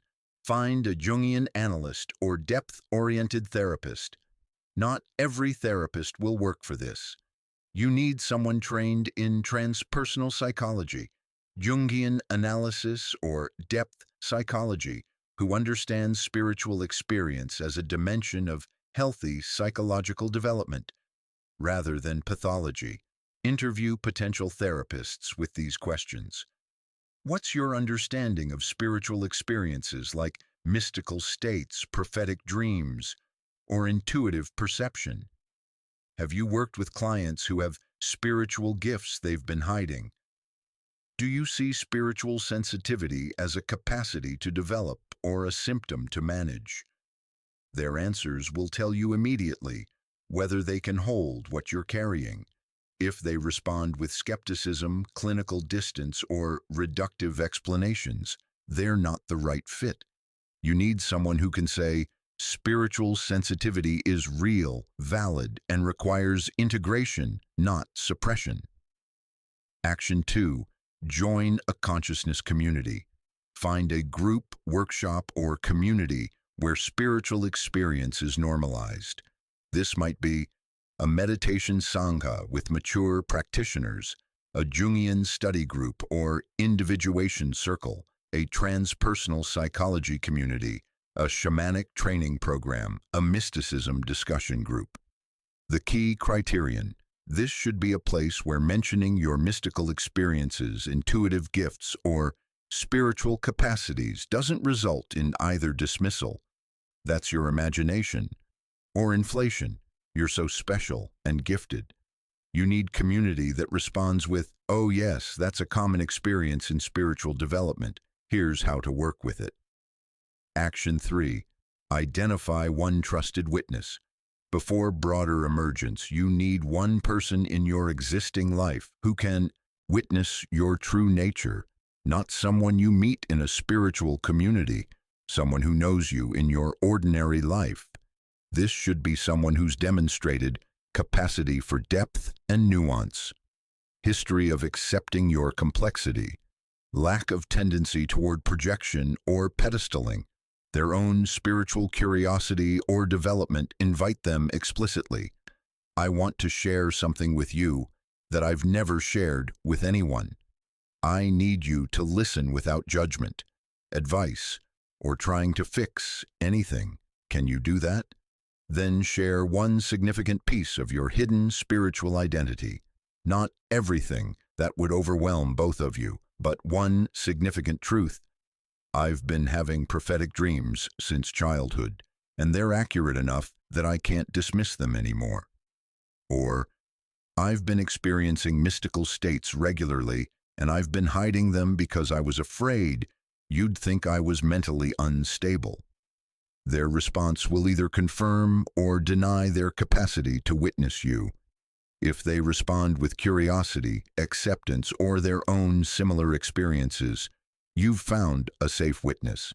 If they respond with concern, dismissal, or attempts to explain it away, they're not ready, and you need to find someone else. The integration.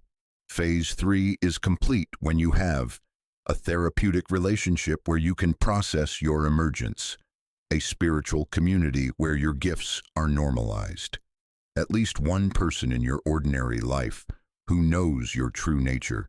This creates a safety net. You're no longer emerging in complete isolation. You have support structures, containers, witnesses, and that makes the next phases possible.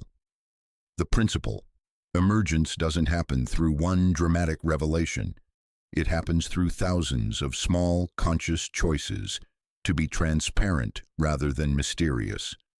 Jung never advised ripping off your mask suddenly. He taught methodical, incremental, paced unveiling.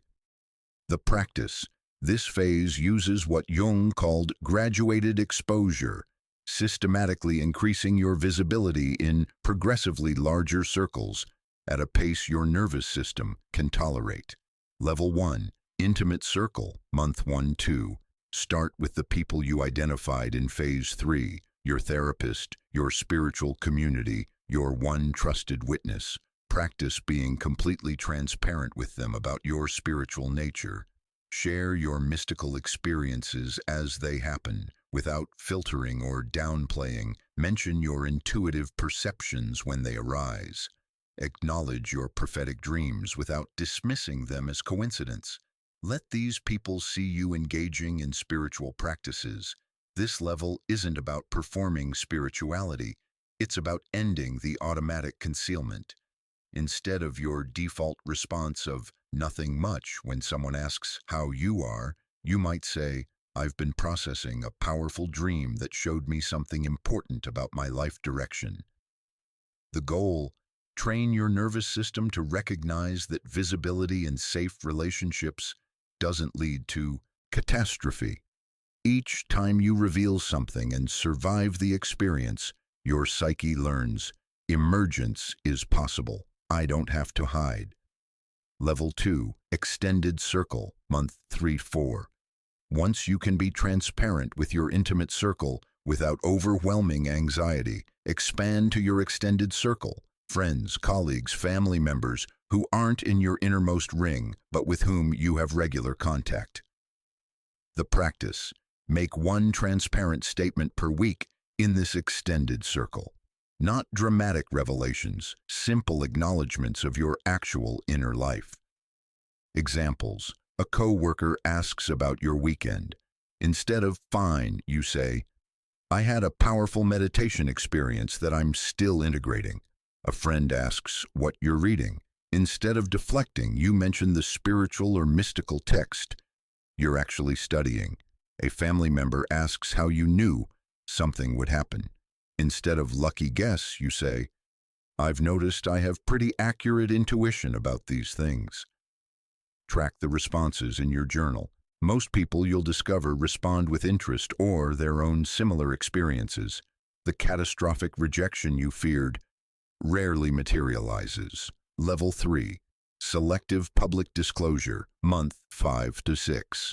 This level involves revealing aspects of your spiritual nature in semi-public contexts where people know you but relationships are less intimate. Examples: mentioning in a work meeting that you use intuition along with data analysis in decision-making. Posting something spiritual on social media if you use it. Bringing spiritual perspectives into casual conversations when relevant. The key is authentic, unself-conscious integration. You're not announcing, I'm spiritual now. You're simply no longer hiding that spirituality is part of your life. One of Jung's patients described this level: I stopped curating myself. If someone asked what I did over the weekend and I went to a meditation retreat, I said that. If a conversation touched on dreams and I had relevant experience, I shared it. I just stopped automatically editing out my spiritual life from every interaction. Level 4, offering your gifts, month 7-9. This is where emergence becomes embodiment. You begin consciously offering your spiritual gifts in appropriate contexts. For the hidden mystic, share mystical insights when they're relevant to conversations. Write about your experiences, create content that testifies to the realities you've perceived. For the secret healer, let people know you're available for healing work. Offer sessions formally. Charge appropriately for your gifts instead of giving them away compulsively. For the invisible prophet, speak your knowings clearly and completely. When you perceive an outcome, say so without softening or apologizing. For the camouflaged sage, begin teaching. Start a blog, offer workshops, mentor others. Let your wisdom be visible and accessible. For the spiritual exile, build bridges between communities. Become the translator who can speak to both spiritual and mundane worlds. The pacing principle. This entire process should take 9 to 12 months minimum, not because it's complicated, but because your nervous system needs time to rewire. Each level should feel challenging but not overwhelming. If you're experiencing panic attacks, severe anxiety, or dissociation, you're moving too fast. Scale back to the previous level. Jung's guidance: the psyche moves at its own pace. Forcing emergence before adequate preparation causes regression, not progress. Respect the timing. The principle. One of the biggest obstacles to emergence is the fear that your gifts won't be received well. You imagine offering your spiritual insights and being mocked, ignored, or rejected, so you stay hidden. This phase addresses that fear by teaching you to offer your gifts without attachment to outcomes. You're not sharing to get specific responses. You're sharing because expression of your essential nature is psychologically necessary, regardless of reception. The practice. Part 1. The reframe. Understand that your job is expression, not reception. You're responsible for authentic offering of your gifts. You're not responsible for how others respond. Jung taught, the seed must fall on whatever soil it lands on. Your task is to be the seed, not to control the soil. This means sharing intuitive insights without needing people to act on them, offering healing presence without attachment to whether people heal, speaking prophetic truth without requiring people to believe you, teaching wisdom without needing students to implement it. Your fulfillment comes from the offering itself, not from the outcome of the offering. Part 2. The experimental mindset approach. Each act of emergence as an experiment rather than a test. You're not trying to prove yourself or validate your gifts. You're simply exploring what happens when you're transparent. Frame it internally. I'm going to share this intuitive perception and observe the response without judgment or attachment. Not, I hope they respect me and take me seriously. This mindset shift dissolves anxiety. Experiments can't fail, they just produce data. If you share something and people respond well, you've learned that level of transparency is safe. If you share something and people respond poorly, you've learned this isn't my audience or I need to frame this differently. Part 3. The practice of letting go. After each act of emergence, sharing a mystical experience, offering an intuitive insight, mentioning a spiritual practice, consciously release it. Jung taught a specific visualization. Imagine placing your offering in a boat and pushing it out onto a river. Watch it float away. It's no longer yours. You've released it to find whatever shore it finds. This prevents the anxious monitoring that mysterious people tend to do. Did they think that was weird? Are they judging me? Should I have said it differently? Instead, I offered it, it's gone. Whatever happens with it is no longer my concern. The integration. Phase 5 is complete when you can share your spiritual nature and genuinely not need any particular response. When someone dismisses your mystical experience and you can think, that's interesting, they're not ready to hear that. Without taking it as evidence that you shouldn't have shared.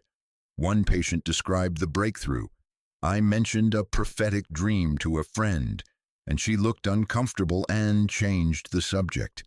A year ago, that would have devastated me and confirmed I should hide. Now I just thought, she's not there yet. That's fine. I didn't regret sharing. I didn't feel rejected. I just noticed her response and moved on. That's offering without attachment. The principle. The crucial shift from I am someone who has spiritual experiences to I am a spiritual being having a human experience. from experiencing your gifts as interesting anomalies to recognizing them as essential aspects of your identity. The practice.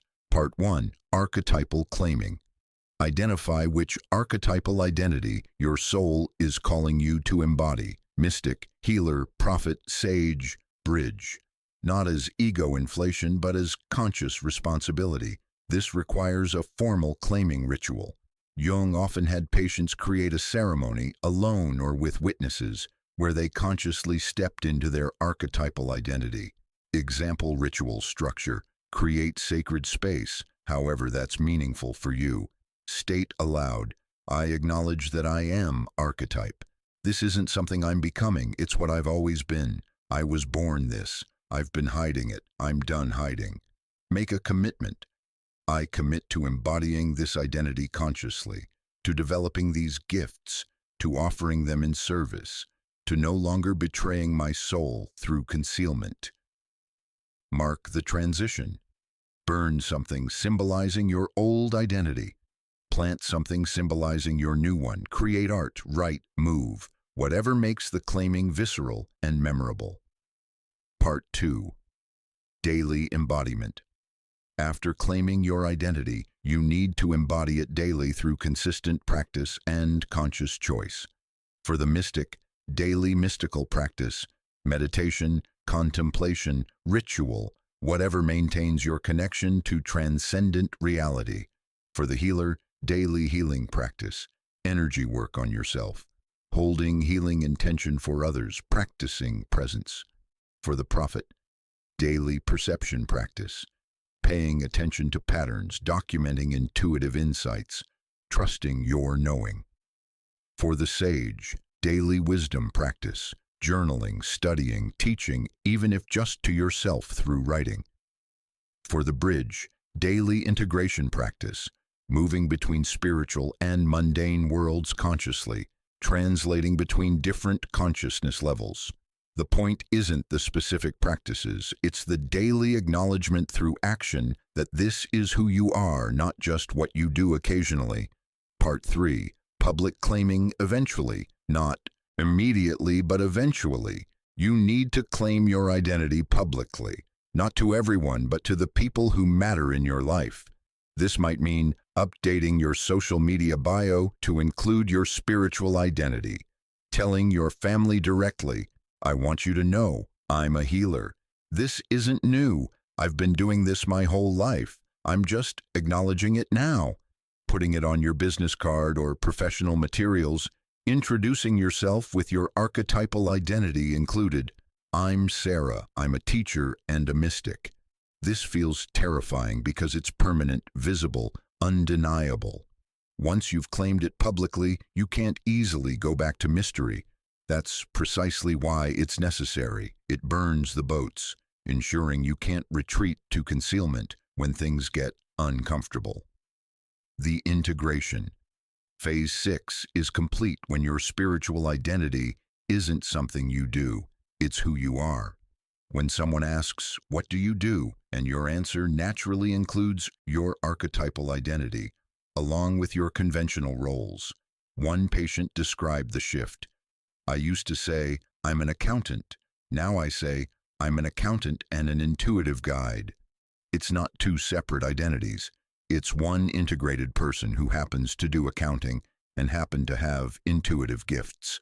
Both are just true. The principle. Jung's final teaching on mystery. There's a crucial difference between unconscious concealment and conscious discretion. Integrated individuals remain appropriately mysterious. They don't perform their gifts or seek validation, but they no longer hide from themselves or deprive the world of their presence. The practice, Part 1, Discernment versus Concealment. Learn to distinguish healthy discretion, choosing not to share mystical experiences with someone who lacks capacity to receive them. Not casting pearls before swine, as the saying goes. This is wisdom, unhealthy concealment, automatically hiding your spiritual nature from fear of judgment, rejection, or vulnerability. This is the old pattern. The difference is consciousness, Discretion is a conscious choice based on assessment of appropriateness. Concealment is an automatic defense mechanism.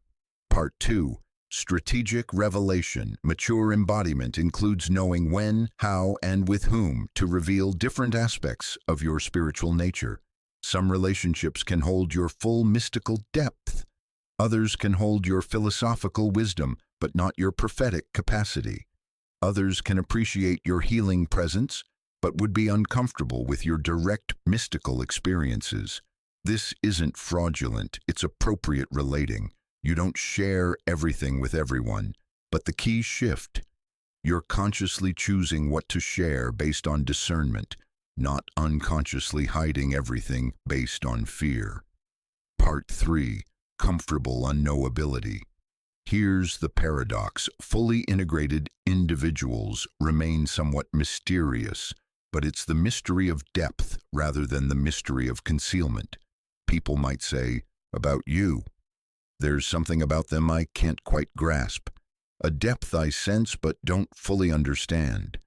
That's healthy mystery, the inexhaustible nature of a complex human being who can't be reduced to simple categories.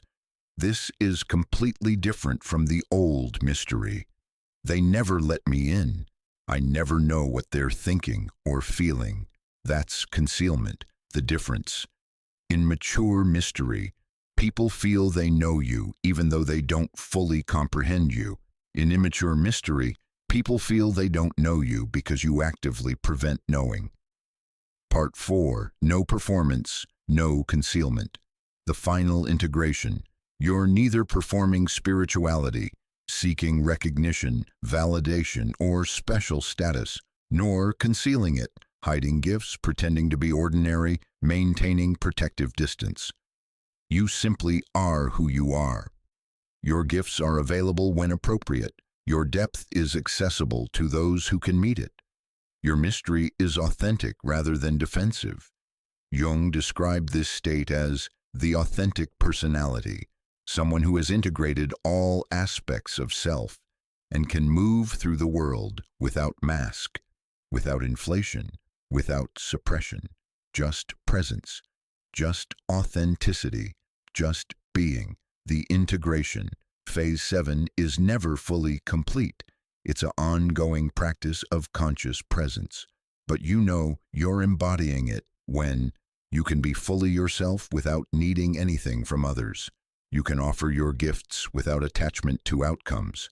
You can hold your spiritual identity lightly. It's important but not inflated. You can be transparent when appropriate and private when wise.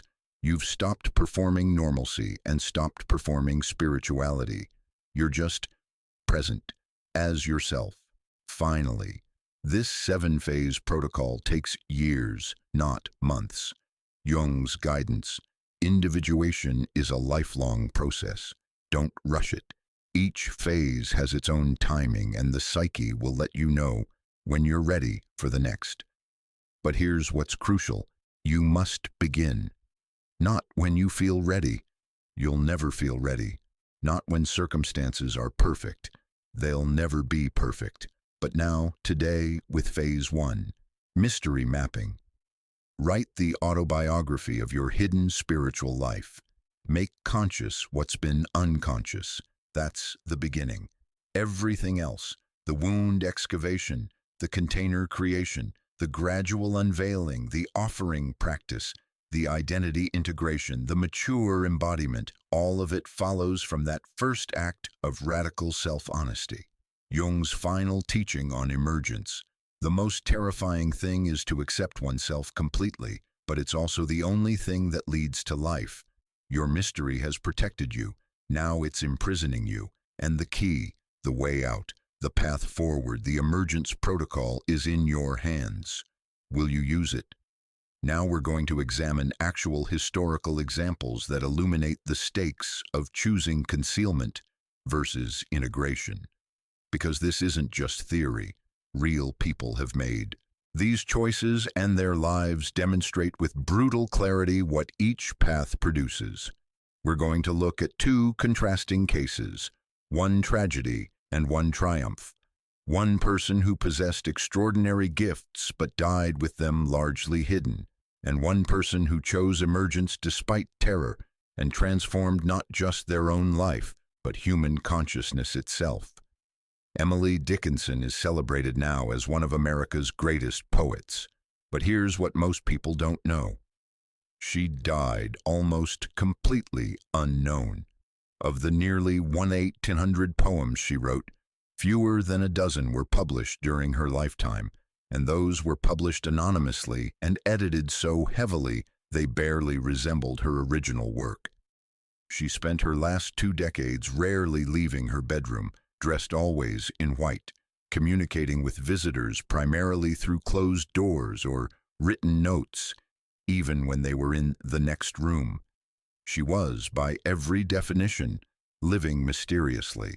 But through a Jungian lens, Dickinson's life reveals something far more specific than social anxiety or agoraphobia. She was a hidden mystic who possessed extraordinary spiritual sensitivity, prophetic vision, and mystical consciousness, and she chose concealment over embodiment. Her poetry, discovered after her death, reveals constant engagement with themes of death, eternity, immortality, transcendence. She wasn't just imagining these things, she was experiencing them directly. The spiritual gifting. Dickinson's poems document mystical experiences with precision that rivals any formal mystical text. "I felt a funeral in my brain" describes ego death with extraordinary accuracy. "The brain is wider than the sky" explores unity consciousness. "I heard a fly buzz when I died" reports a near-death or out-of-body experience. Poem after poem reveals someone with direct, frequent access to transcendent states. But she shared these experiences with almost no one during her lifetime. She wrote them privately, in her room, in her white dress, hidden from the world. She had the mystical sensitivity of a Teresa of Avila or a Hildegard of Bingen, but she chose the opposite path, complete withdrawal rather than prophetic emergence. The core wound. Dickinson's letters and biographical research reveal her wound clearly. Early in her adult life, she submitted poems for publication. The editors butchered them, corrected her unconventional punctuation, regularized her innovative syntax, flattened her mystical content into conventional religiosity. One editor told her, "Your poems are too strange. If you want to publish, you must write more like normal poetry." Dickinson's response was decisive. She stopped submitting work. She stopped seeking publication. She withdrew from public literary life entirely. The wound was clear. "My true expression is unacceptable. I must hide to preserve its integrity." This is the exact wound that creates the hidden mystic pattern. Rather than fighting for authentic expression, rather than finding audiences who could receive her work as it was, she chose concealment. She decided that if the world couldn't accept her mystical poetry in its true form, she simply wouldn't offer it. The cost. Dickinson lived a half-life. Her external existence was extraordinarily constrained, rarely leaving home, minimal social contact, almost no one knowing her actual depth. Her internal existence was extraordinarily rich, mystical experiences, philosophical brilliance, poetic genius. But the two never integrated. She remained split, privately profound, publicly invisible. From a Jungian perspective, this split created the symptoms Dickinson exhibited: increasing reclusiveness, the white dress, symbol of the persona of purity, innocence concealing mystical depth, communication through closed doors, literal physical manifestation of psychological barriers. Her body also manifested the cost: unexplained illnesses, vision problems, symbolic of refusing to be seen, eventual death at 55 from kidney failure. Jung would recognize this pattern: the body expressing through illness what the psyche wouldn't integrate consciously. The tragedy. Dickinson died in 1886, unknown as a poet. Her sister Lavinia discovered the poems, hundreds of them, thousands of lines, masterpieces of American literature, hidden in her bedroom after her death. Only then did the world discover what it had missed. Only then did her genius become visible. But Dickinson herself never experienced recognition. She never knew her impact. She never witnessed how her mystical poetry would touch millions. She died in hiding, and only her corpse emerged. This is the tragedy of the hidden mystic who never emerges. You possess gifts that could transform consciousness, and you take them to the grave. The world eventually discovers what you were, but you die without ever having lived it. Jung's assessment of such cases was harsh but accurate. The greatest tragedy is not death, but dying without having lived. Dickinson lived 80% of her life in her bedroom, which is to say, she barely lived at all. Her poetry lived, she did not. The alternative path. Imagine if Dickinson had chosen emergence, if she'd found publishers who valued her innovation rather than trying to conform to those who demanded convention, if she'd created salons where her mystical poetry could be shared and discussed, if she'd taught, mentored, built community around authentic mystical expression. She had contemporaries who did exactly this. Walt Whitman published Leaves of Grass despite shock and scandal, continually revised and republished it, created community, engaged publicly. He died having lived fully as the mystical poet he was. Dickinson had the same capacity, but she chose concealment. And yes, her poetry survived. Yes, we have it now, but she didn't get to experience its impact. She didn't get to know she mattered. She died believing her work was too strange for the world, when, actually, the world desperately needed exactly what she was hiding. The universal pattern. Dickinson represents every hidden mystic who chooses safety over emergence. The person with profound mystical experiences, who never tells anyone, the intuitive who perceives clearly but never speaks, the healer who serves anonymously rather than claiming healer identity, the sage with hard-won wisdom who takes it to the grave. You're not Emily Dickinson. Your specifics are different, but the pattern is the same. Extraordinary gifts, legitimate wounds that taught concealment, a choice to remain hidden, and a life half-lived as a result. The question, will your story end like hers, with your gifts discovered only after you're gone? Now let's look at the opposite choice, someone who possessed extraordinary mystical gifts, faced the same fears, experienced the same wounds, but ultimately chose emergence over concealment. Carl Jung himself is the success case, and his journey demonstrates both how terrifying emergence is and how absolutely necessary it becomes. The Hidden Period, 1913-1920. After his break with Freud in 1913, Jung experienced what he called his confrontation with the unconscious, a period of overwhelming mystical experiences, visions, encounters with archetypal figures and states that he genuinely feared indicated psychosis. He saw visions of Europe covered in blood months before World War I began. He heard voices, specifically a figure named Philemon who appeared as an autonomous presence with his own wisdom, not under Jung's conscious control. He experienced ego dissolution, encounters with the dead, journeys through symbolic landscapes. For 17 years, Jung kept these experiences almost completely secret. He maintained his professional persona as a psychiatrist and researcher. He published conventional academic work.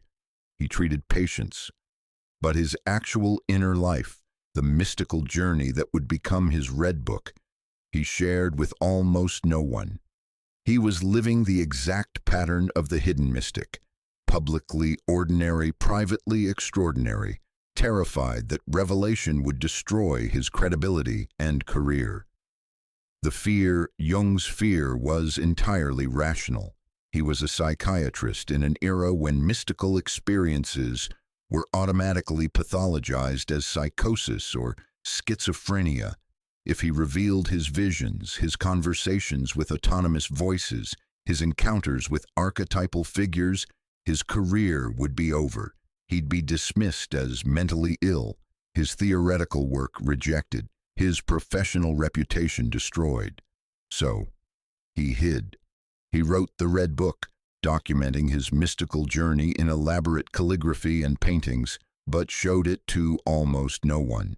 He continued his work publicly while concealing the mystical foundation privately. This created the same split Jung would later treat in Patience: external adaptation, successful psychiatrist; masking internal reality, mystical explorer. The turning point, Jung's emergence, didn't happen through one dramatic decision.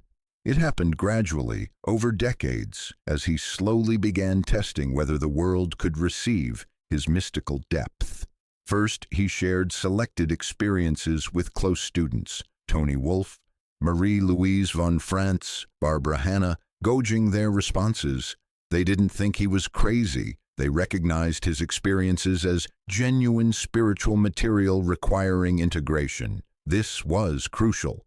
Jung found safe witnesses who could normalize his mystical experiences rather than pathologize them. This is phase 3 of the emergence protocol: container creation.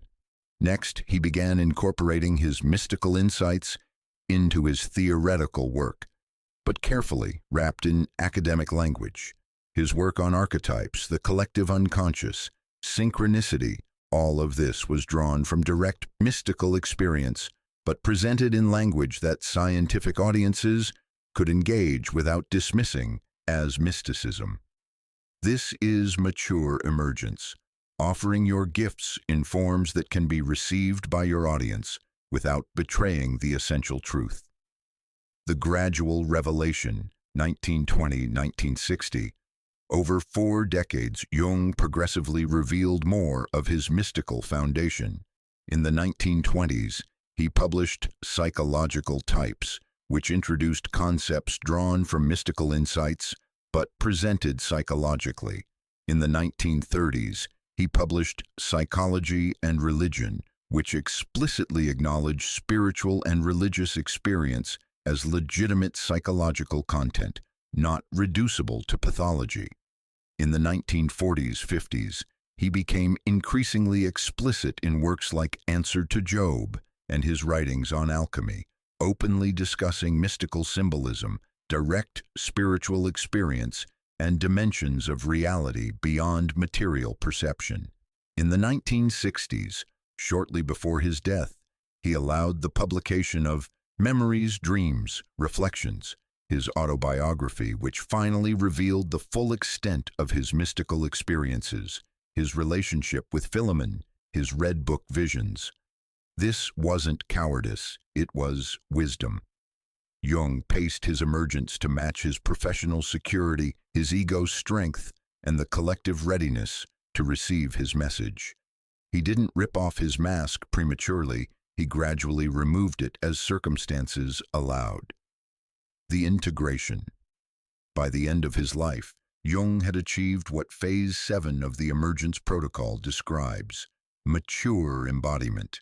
He never became a guru or spiritual teacher in the conventional sense. He remained a psychiatrist and psychologist. But he was a psychiatrist who openly acknowledged mystical dimensions of consciousness, who treated spiritual experiences as valid and important, who integrated Eastern and Western wisdom traditions, who spoke of gods and archetypes as real psychological forces. He'd found the middle path. Neither total concealment nor spiritual performance. Neither I'm just a scientist nor I'm an enlightened master. But I'm a human who has had profound experiences. I've integrated them as well as I can, and I'm offering what I've learned while remaining honest about what I don't know. The result: Jung died in 1961, having fundamentally transformed Western psychology's relationship to spirituality. He created a framework where mystical experiences, intuitive gifts, spiritual development could be discussed psychologically without reducing them to pathology. His work gave permission to millions of people to acknowledge their own spiritual depth without either religious dogma or clinical dismissal. He built a bridge between psychology and spirituality that countless people have crossed. But more personally, Jung died having lived his actual life. He embodied his gifts. He offered his wisdom.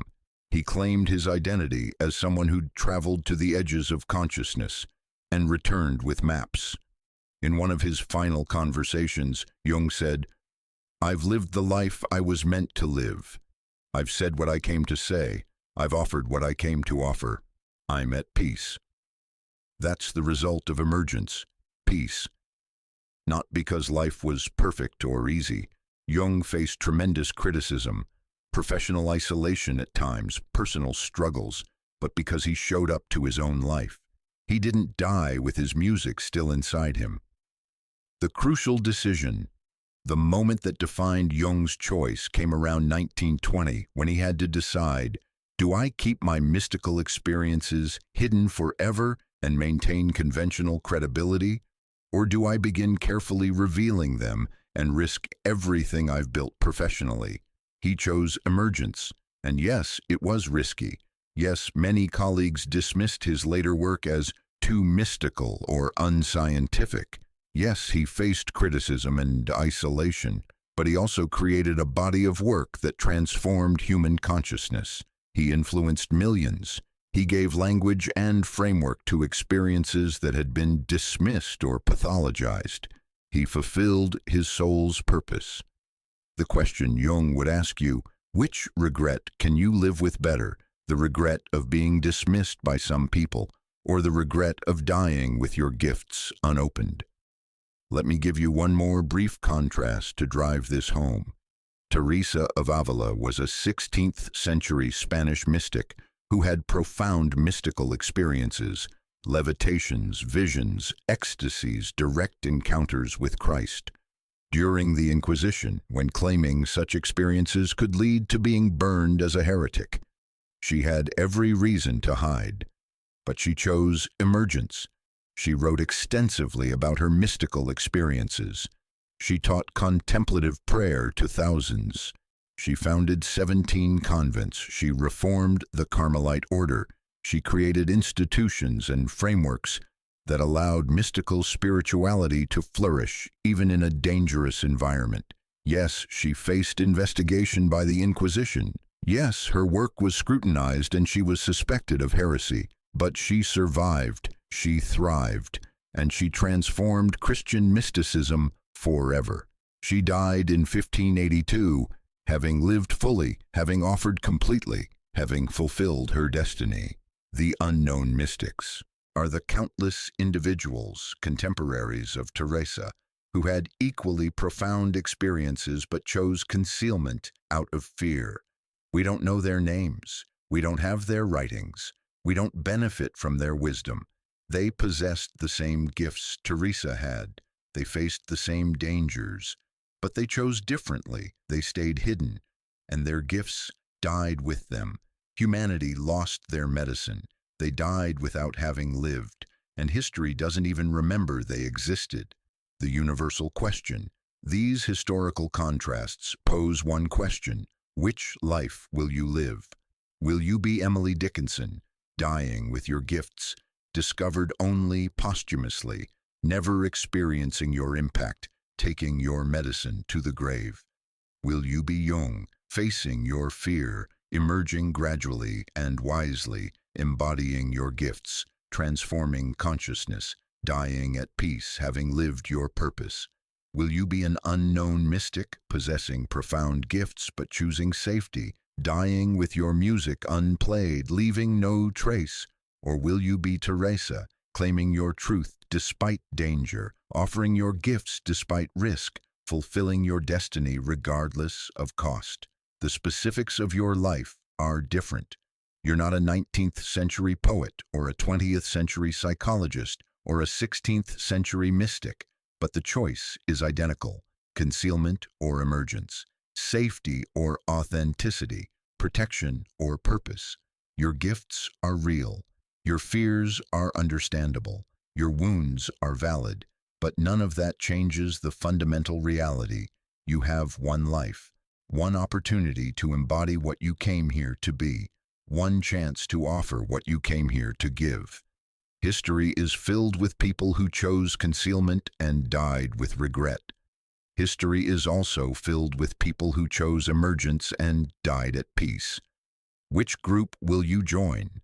The choice, as always, is yours. But choose consciously, because not choosing is itself a choice. It's the choice to remain Dickinson rather than become Jung, and that choice has consequences that last until your final breath.